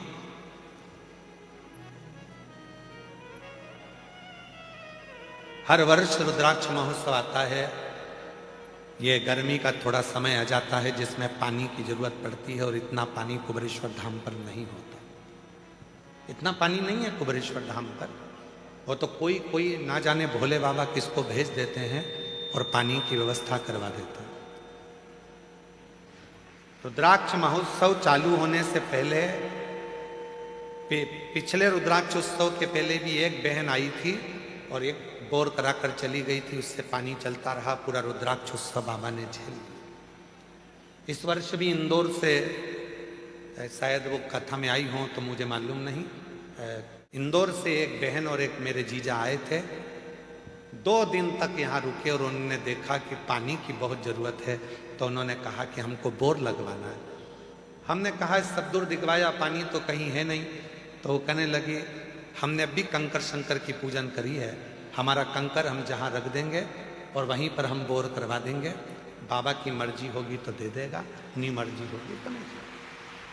और अगर वो आए हों इस कथा में तो खड़े हो सकते हैं, इंदौर के थे और उन्होंने पीछे जाकर एक बोर करवाया और बाबा की कृपा से उसमें पानी आया, जो बाबा की कृपा से आज आप सब लोग पी रहे हो। ये शिव की कृपा, शिव की कृपा। छोटी छोटी पानी की बोतल रहती है, शादी में मिल जाती है। हमारा निवेदन है, शादी वालों को भी कहना चाहिए कि आप लिफाफा देते हो मना नहीं, आप देते हो मना नहीं, पर यदि भोजन कर रहे हो, पानी बच गया है, वो पानी की बोतल अपने साथ जेब में रख के ले जाओ तो गाड़ी में पी लेना, पर पानी का सम्मान, जल मान, जल है तो कल। और आप लोगों से भी निवेदन है, 7 दिन तक अपने पिता के घर में रह रहे हो, कोई नल चालू है, कोई पानी ढुल रहा है, तो आप प्रयास कर कर उसको बंद करना, जल का सदुपयोग करना, जिससे आपको भी जल का सदुपयोग करना आएगा। तो आने वाले समय में जो भी शुभ भक्त यहाँ पहुँचेगा तो वो भी जल का सम्मान करेगा, जल का सम्मान। अभिमन्यु कह रहा है मुझे जल दे दे। राजा कर्ण ने पानी की छाजल को उठाकर जमीन पर फेंक दिया और वो जल पानी का गिर गया, पर अभिमन्यु को जल पीने को नहीं दिया, जल पीने को नहीं दिया। और पूरी महाभारत उठाकर देखिए, राजा कर्ण को मारने वाला कोई नहीं था, राजा कर्ण के प्राण लेने वाला कोई नहीं था। राजा कर्ण जैसे शूरवीर का भी अगर अंत हुआ है तो जल से हुआ है। जो जल राजा कर्ण ने अभिमन्यु को नहीं पिलाया, पानी जमीन पर गिर गया। युद्ध चल रहा था दूसरे दिन का और राजा कर्ण रथ लेकर भाग रहा था युद्ध करने के लिए, और उसका रथ का पहिया जहां छाजल गिरी थी, पानी गिरा था, वहां कीचड़ हो गया था, उसमें पहिया फंस गया और कर्ण का नहीं निकला। आखिरी में राजा कर्ण के प्राण छूट गए, मर गए। वही जल, घर की बेटी, जल और अन्न, अन्न भी उस परमात्मा की कृपा से मिला है, उसका अपमान ना किया था। भोजन की थाली में उतना लीजिए जितनी जरूरत है, घर में भी भोजन उतना लीजिए जितनी जरूरत है, जितना पा सकते हो। ज़्यादा आ गया उसको निकाल कर एक कागज में रख लो, घर से जब गाड़ी पे निकलो कोई भूखा मिले, तुम्हारी बची हुई 2 रोटी उस भूखे को देकर जाना, जो पेट भर कर खाएगा तो दुआ भी देगा तुमको, दुआ भी। बेटी का भी सम्मान करो, जल का भी सम्मान करो, अन्न का भी सम्मान करो, ये बहुत जरूरी है। और जितना जितना हम सत्कर्म करते हैं उतना उतना फल हमको। एक पत्र है, अच्छा है, देखिए। मैं सुनीता विजय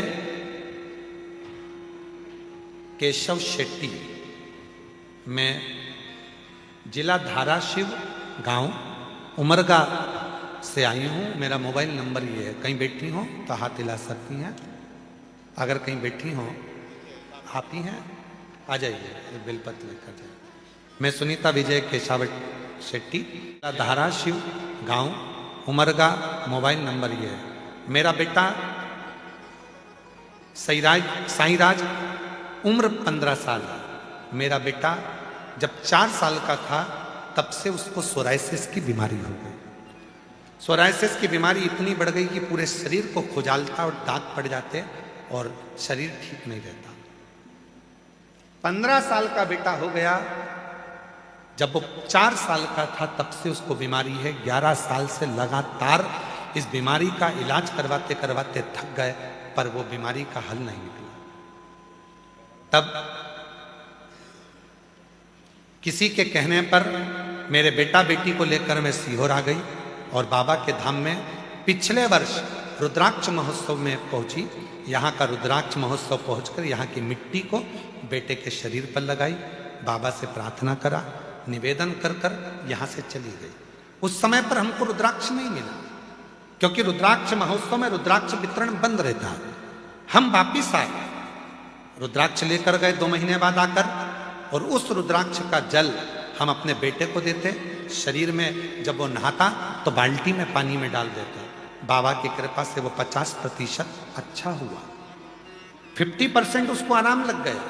50% जब आराम लगा, मेरा बेटा कहता है माँ अब मेरे शरीर में आराम लगना प्रारंभ हो गया।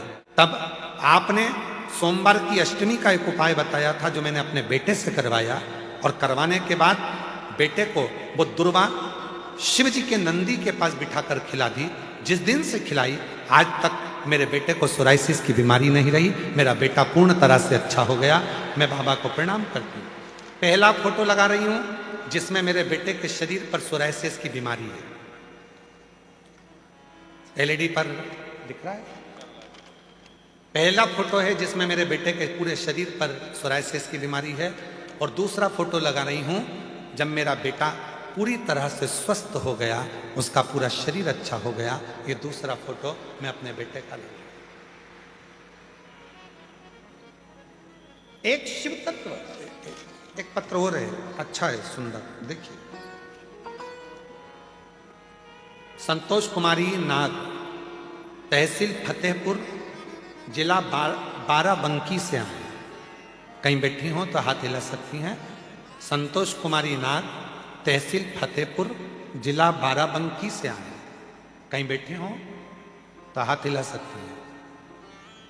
कहीं बैठी हो, बाराबंकी से आई हैं, और अगर कहीं बैठी हो तो हाथ हिला सकती हैं, और अगर बैठी हो तो एक बेलपत्र लेने के लिए आ सकती हैं। गुरुजी, एक लोटे जल का मैं क्या वर्णन करूं। 2019 में मेरे पूरे शरीर पर सफेद दाग हो गए। सफेद दाग की बीमारी हो गई, पूरा चर्म मेरा सफेद पड़ने लगा। इतनी परेशान हो गई कि दवाई ले लेकर हार गई। इतनी दुखी होती, मेरे बेटे की और मेरी बेटी की शादी कैसे होगी, मेरा बेटा और बेटी की शादी कैसे होगी। तब मेरे पति ने कहा तुम दवा लेना क्यों बंद कर रही हो, दवा तो चलने दो। मैंने दवा वाले से पूछा कि दवा देते हैं तो हर महीने चेक क्यों करते हैं, जांच क्यों करवाते हैं। उसने कहा कि जो दवाई दी जाती है उससे देखा जाता है कि लीवर और किडनी पर असर तो नहीं आ रहा, इसलिए जांचें कराई जाती है। मेरे पति से मैंने कहा अब मुझसे दवा खाते नहीं बनती। 2019 से दवा खाते खाते 2025 आ गया, पर ठीक नहीं। तभी वो मेडिकल वाले ने कहा, एक सीहोर वाला बाबा कथा कहता, तुम सुनो। हम यही रुद्राक्ष उत्सव में 2025 में आए और बाबा की कथा सुनकर यहाँ की मिट्टी को भर कर ले गए, शरीर पे लगाती, जल चढ़ाती, पानी को पीती और उसी पानी से स्नान करती। आज बाबा की कृपा से मेरा पूरा शरीर वापिस वैसा की वैसा ही हो गया। मेरे सफेद चर्म का जो बीमारी थी, रोग था, वो पूरा समाप्त हो गया। कहीं बैठी हो, संतोष कुमारी नाग, तहसील फतेहपुर, जिला बाराबंकी से आई है। कहीं बैठी हो आ सकती हो। शिव शिव है, शंकर शंकर है, ओघड़दानी ओघड़दानी, वो शंभु वो शिव।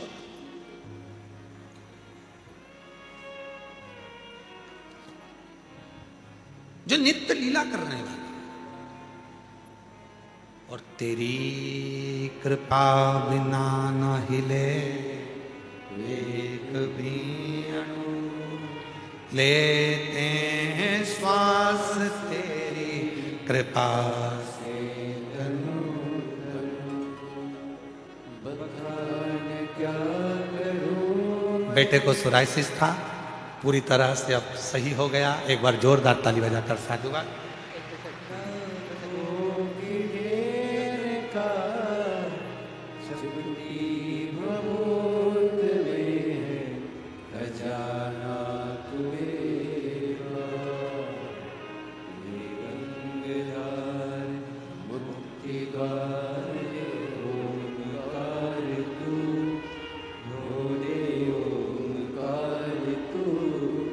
आयो शरण बिहारी शंभो तार तार।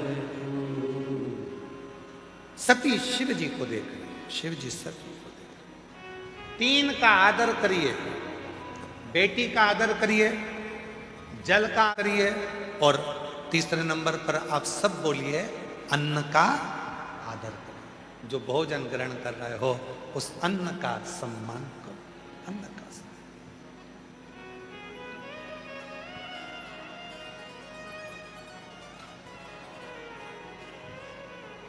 खूब करो। कितनी सुंदर बात है। बहुत दूर दूर से लोग आते हैं कुबेरेश्वर धाम पर, कथाओं में, शिव पुराण में लोग मुंह झूठा कराने के। कोई टॉफी बांटता है, कोई पानी बांटता है, कोई कुछ बांटता है, कोई कुछ बांटता है।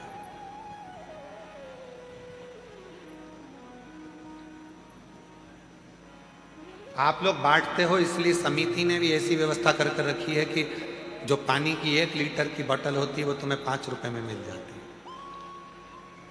छोटी छोटी बोतल जो बाजार में महंगी मिलती है, समिति ने ऐसी व्यवस्था, कार्यालय बना कर रखा है जहां से तुम्हें कम रुपए में बोतल मिल जाए और तुम दुनिया के लोगों को बांटकर उस पानी को पिलाओ।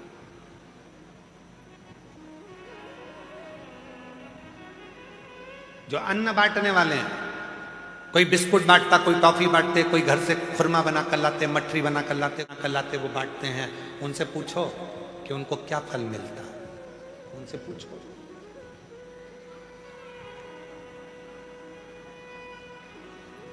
पीछे आप लोग भोजन करने गए थे, जम के तो बोलो, गए थे पीछे भोजन करने? पीले पीले कपड़े में कार्यकर्ता दिखे थे आपको भोजन परोसते हुए? जम के तो बोलो।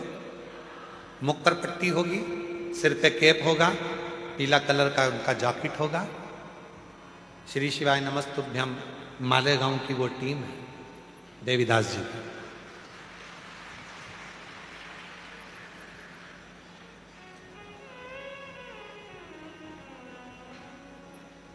वो देवीदास जी से कोई पूछे कि उनको एक बड़ी बीमारी लग गई थी, डॉक्टर ने कह दिया था अब ये बचेंगे नहीं। उन्होंने कहा गुरु जी डॉक्टर समय दे दिया। हमने कहा देवीदास जी चिंता मत करो, सियोर आया करो कुबेरेश्वर धाम, खड़े होकर भोजन परोसा करो। केवल कुबेरेश्वर धाम पर आकर बैठे नहीं रहना है, सेवा भी करना है। बाबा की आरती हो तो दर्शन भी करना, बाबा की ज्योत का दर्शन करो, आरती का दर्शन करो, भोजन परोसो, झाड़ू लगाओ, सेवा करो। गुरु जी डॉक्टर ने तो समय दे दिया। हमने कहा क्यों चिंता? लगातार कई सालों से डॉक्टर भले समय दे दिया, पर देवीदास जी को चलाने वाला भी वो भोलेनाथ आज तक चला रहा है। ये शिव सेवा करो। कुछ नहीं तो अपने आसपास में कोई कचरा पड़ा है तो उसको इकट्ठा करके रख लो, जब गाड़ी आए, ट्रैक्टर आए, उसमें डाल दो, इकट्ठा सेवा। आए हो दर्शन करो, आरती करो बाबा की। दुनिया के लोग आते हैं प्रदोष की आरती का भाव करने के लिए, दर्शन के लिए। दिल से बाबा की आराधना करो, साधना भक्ति जितना बन सके,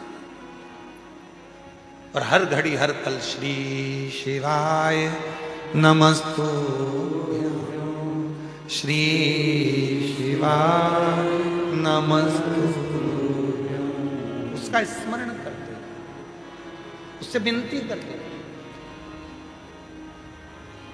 रात को सोओगे, खूब चक नींद में रहोगे, खूब चक नींद में, इतनी तेज नींद आ रही होगी।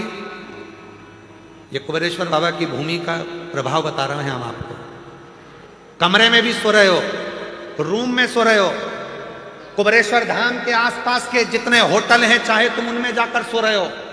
तुम्हारा कमरा भले एसी का हो, कूलर का हो, पंखे का हो, चाहे तुम जमीन पे सो, चाहे कुबेरेश्वर बाबा की बाहर कितनी भी होटल बनी है उन होटलों में जाकर सो, चाहे किसी के भवन में जाकर सो। कुबेरेश्वर बाबा की भूमि का प्रताप ऐसा है, कितनी भी चक नींद में सो रहे होगे, एक क्षण के लिए रात्रि के समय पर तुम्हारी नींद एकदम चमक कर उठेगी, एकदम लगेगा कोई आया है। चाहे होटल में सो लो, जमीन पे सो लो, चाहे कुबेरेश्वर बाबा की, अचानक से वो आता है, तुम्हारे सिर पर हाथ रखकर आशीर्वाद देकर चला जाता है, चिंता मत करना। क्यों चिंता कर? मेरा तू ही तो हमदर्द है, जिसे हर दर्द मेरा तू ही तो हमदर्द है। बोलो बोलो, जिसे हर दर्द दुनिया के आगे प्रभु चुपचाप मिलेगा, दुनिया के आगे प्रभु चुपचाप मिलेगा, मेरा तू ही तो हमदर्द है, जिसे आंसू पहले आंसू पोछो दीदी, आंसू पोछो पहले। अच्छा खुश हो, अब तो पूरी ठीक हो गई। क्या सोचना बड़ा, शरीर में सफेद दाग हो गए थे, चिंता लग गई थी बेटी की शादी कैसे होगी, बेटे का ब्याह कैसे करूंगी, कौन संभालेगा इनको। शरीर देखकर लोग हंस रहे थे। आज बाबा के धाम में आई और कथा सुनकर मिट्टी को लगाकर चली गई, साथ मिट्टी ले गई, लगाती रही, विनती करती रही। बाबा से कहकर गई थी अगले रुद्राक्ष उत्सव में मेरा पूरा शरीर सही कर देना। आज पूरी सही होकर आई है, पूरी अच्छा खुश होकर जाओ, खूब आनंद। तो हम दर्द में जिसे हर दर्द कहता, दुनिया के आगे प्रभु चुपचाप रहता, दुनिया के आगे प्रभु चुपचाप मेरा तू ही तो हमदर्द है, जिसे हर दर्द वो आता है, स्पर्श करता है, लगता है, नींद खुलती है एक झटके में, चला एक झटका।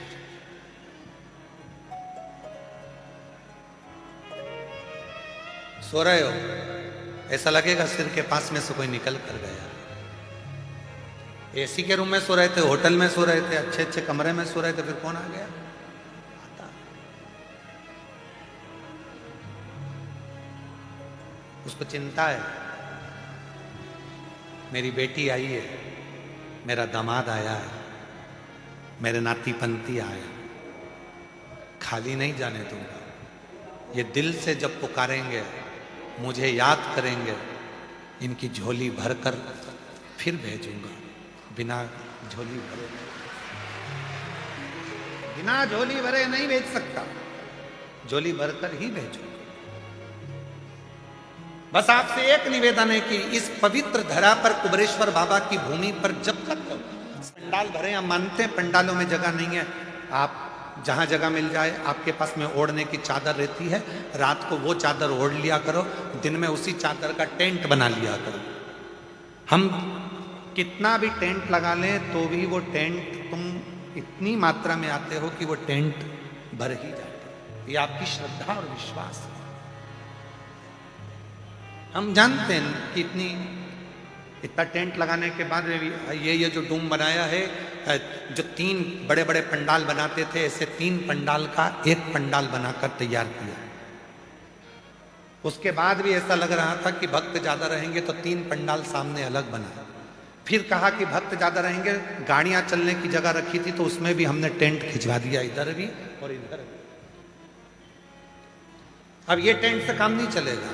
अब तुम आओ तो अपनी चद्दर जब ओढ़ते हो रात को, वही चद्दर दिन में सूरज की रोशनी से बचाने के लिए लगा लिया करो और कथा को श्रवण कर बाबा से प्रार्थना कर लिया करो, उससे विनती कर लिया। शिव तत्व। एक बहन जी ने पत्र लिखा, उस पत्र में कितनी विचित्र बात लिखी। मेरा नाम रीलू शुक्ला, पति का नाम धीरू शुक्ला, बहुत अच्छे नाम है। मेरा नाम रीलू शुक्ला है, पति का नाम धीरू शुक्ला है। हम जिला फतेहपुर, तहसील, जरा पढ़ के बताओ जरा क्या लिखा है। तहसील सागा गांव लिखा है, शायद आप लोग पढ़ लीजिए। सागा गांव छाता से आए, दाता से आए। कहीं बैठे हो तो हाथ हिला सकते हैं, अगर कहीं बैठे हो तो बेलपत्र लेने के लिए आ सकते हैं। मेरा नाम रीलू शुक्ला, पति का नाम धीरू शुक्ला। हम लोग जिला फतेहपुर से आए हैं। एक लोटे जल का मैं क्या वर्णन करूं गुरुदेव। मेरे पति के पास कोई नौकरी नहीं थी। एक दिन टीवी पर अचानक से आपकी कथा आने लगी, उसे हमने दिल से लगाकर सुना, बहुत अच्छा लगा। हम रोज सुनने लगे। फिर आप कहते हो कि जहां रहो वहां आसन लगाकर एक चावल का दाना रखकर कथा को सुनो, बाबा को समर्पित करो। वैसे ही किया। वहां की मिट्टी को अपने शरीर से लगाओ।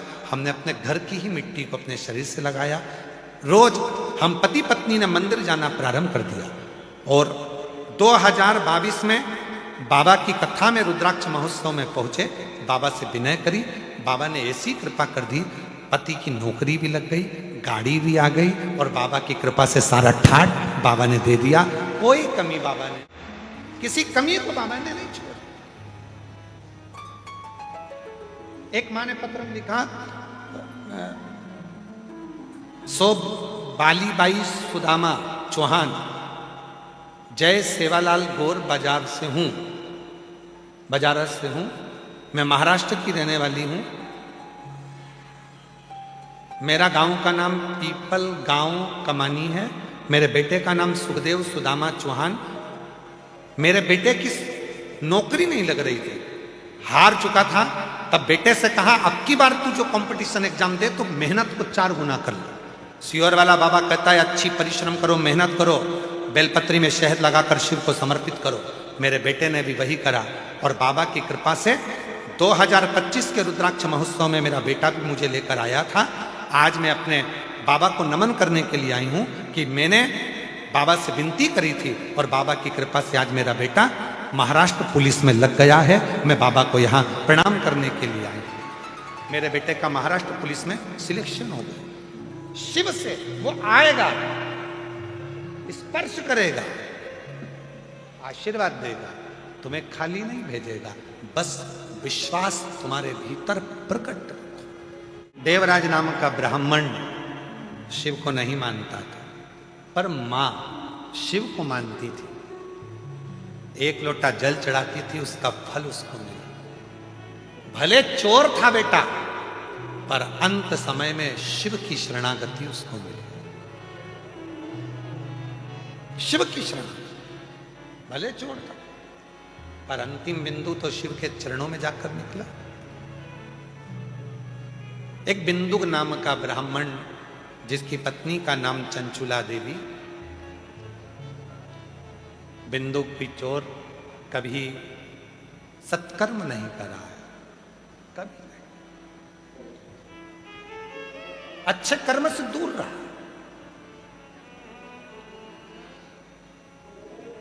और वो अच्छे कर्म से दूर रहा, चोरी करने लगा, गलत काम करने लगा, जल में डूब गया, मर गया, प्रेत योनि में पड़ गया। चंचुला देवी काशी में गई, उसके कानों में शिव तत्व आ गया, पार्वती जी की सहेली बन गई, मां जगत जननी की सहेली पार्वती।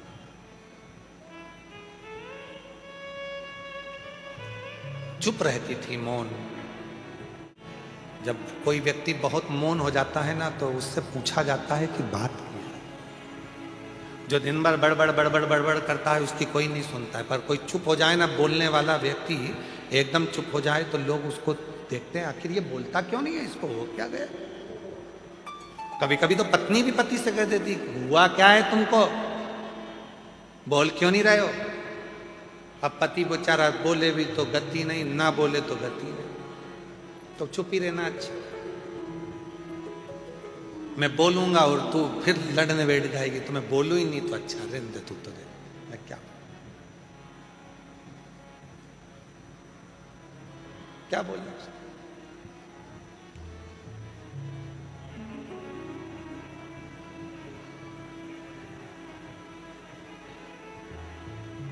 अब मौन थे चंचुला। पार्वती जी ने पूछ लिया तो कहा एक काम करो, तुम्हारे पति को एक बार शिव पुराण की कथा सुना। कौन बाचेगा? तुम रुका जी। शिव पुराण की कथा किसी की सामर्थ्यता नहीं है कि कोई बाच ले, और किसी की सामर्थ्यता नहीं है कि सुन ले। जितने यजमान महापुराण के लगभग 31 जजमान बने हैं, इन 31 जजमान को कहूंगा तुम साधारण नहीं हो, तुम शंकर और पार्वती का स्वरूप हो, शिव पार्वती का स्वरूप। क्योंकि शिव पुराण का यजमान, भागवत जी के यजमान राजा परीक्षित थे, रामचरितमानस के यजमान काशी नरेश थे, पर एक पुराण, सारे पुराणों में केवल एक पुराण ऐसी है, शिव महापुराण, जिसका यजमान कोई इंसान नहीं बना, इसका यजमान स्वयं देव अधिदेव महादेव बने हैं, पार्वती जी बनी है। और इसलिए जितने यजमान बैठते हैं वो शंकर और पार्वती का रूप है, शिव और पार्वती का स्वरूप है। यजमान कथा हुई, तुम रुका जी कथा को श्रवण करो, हृदय से सुन रहे हैं, भाव से उस कथा का रसतत्व ग्रहण करो, हृदय से सुने उस कथा को। स्वयं शिव और पार्वती जी, भगवान शंकर और पार्वती जी ईसर गोरा बनकर पधार रहे हैं। जोरदार ताली बजाएं ईसर गोरा जी के लिए, साधुवाद करें। ईसर गोरा जी पधार रहे हैं। बाबा की यह पवित्र धरा पर रुद्राक्ष महोत्सव 2026 चल रहा है। कल देखो, आज भोजन में आलू टमाटर की सब्जी थी, रोटी थी, और अच्छा, तो भोजन में आलू टमाटर की सब्जी भी थी, रोटी भी थी, बूंदी भी थी, नुक्ती, और मिक्सचर भी था, और खिचड़ी प्रसाद भी था। अब कल क्या है? जम के तो बोलो, कल अपने बाबा जी की शिवरात्रि है, महाशिवरात्रि। जिस दिन मेरे बाबा का प्रथम शिवलिंग प्रकट हुआ, जिस दिन सती मैया ने शिव का दर्शन किया, जिस दिन मेरी पार्वती माता ने शंकर जी को प्राप्त किया, ऐसी शिवरात्रि है। तो कल आप लोगों का सबका व्रत करवा दे, बोलो तो जम के, सब व्रत करेंगे ना? तो कल फरियाल में व्रत की ही सामग्री बनेगी, और संपूर्ण कल भोजन ना बनकर व्रत का फलियार बनेगा। सब फलहार करेंगे, और बड़े प्रेम से फलियारी मिक्सचर, मोरधाना की खिचड़ी और खीर प्रसाद है। पर खीर में याद रखना, पिछली बार छाछ मिला दी थी, तो फिर भी बाबा ने खीर बना दी थी, ऐसा नहीं है कुबेर भंडारी है वो। तो खूब प्रेम से खीर प्रसाद, मिक्सचर, हरियाली खिचड़ी, ऐसा सब सामग्री बनेगा।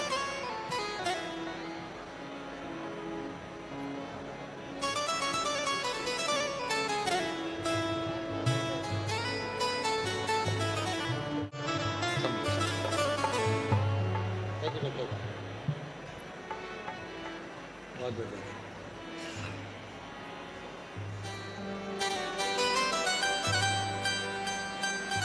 मौका मिला है रुद्राक्ष महोत्सव 2026 का। जो नजदीक में रहने वाले हैं वो शिव भक्त ध्यान दें। बहुत दूर दूर जाकर पंडाल में बैठकर कथा नहीं सुन पाते हो, साल में 2 मौके मिलते हैं कुबेरेश्वर धाम पर आने के लिए, कुबेर भंडारी के दरवाजे पर शिव पुराण की कथा को श्रवण करने। बाबा के पंडाल में बैठकर कथा का रसतत्व ग्रहण करें, बाबा की आरती का आनंद लें, प्रसाद का आनंद लें, झूठा न छोड़ें, और सब आनंद के साथ बाबा की लीलाओं का दर्शन करें और अपने जीवन को धन्य बनाएं। ये पवित्र पावन रुद्राक्ष महोत्सव 2026 बिटले सेवा समिति कुबेरेश्वर धाम परिवार आपका स्वागत वंदन करता है। पूरी सीहोर जिला प्रशासन, मध्य प्रदेश सरकार, मध्य प्रदेश पुलिस आप सभी की सेवा में लगी हुई है। चिकित्सा व्यवस्था में भी डॉक्टरों की टीम लगी हुई है, एम्बुलेंस व्यवस्था भी लगी हुई है और ट्रैफिक व्यवस्था में भी सब कुछ पुलिस प्रशासन और सेवादार लगे हुए हैं। बाबा की ये पवित्र कथा का लाभ लें और अपने जीवन को धन्य बनाएं। सिद्धपुर नगर सीहोर की ये पवित्र चितावलिया गांव की ये पवित्र भूमि जहां पर बाबा की ये पवित्र रुद्राक्ष महोत्सव चल रहा है, आप और हम सब मिलकर इस रुद्राक्ष उत्सव का आनंद लें। कल बाबा की शिवरात्रि है। खूब प्रेम से कंकर शंकर पूजन करते हुए, जहां जगह मिले वहां कंकर शंकर का स्मरण करते हुए, एक लोटा जल सारी समस्या का हल, बोल बम का नारा है। और निवेदन है, जिनको बहुत तेज धूप लग रही हो, जगह ना हो, तो अपने पास जो चादर हो उस चादर को अपनी छांव बनाकर, क्योंकि पंडालों में जगह नहीं है, भीड़ बहुत ज़्यादा है, इसलिए उसकी छांव बनाकर भी आप कथा का लाभ ले सकते हैं और अपने जीवन को धन्य बना सकते हैं। आरती का समय सुबह 9 बजे और शाम को 6:30 से 7 के बीच में बाबा की आरती का समय रहेगा। जहां पंडालों में एलईडियां चल रही हैं, एलईडियों पर भी आरती का दर्शन होगा और आनंद के साथ बाबा की आरती का लाभ लेंगे, धन्य होंगे। हर हर महा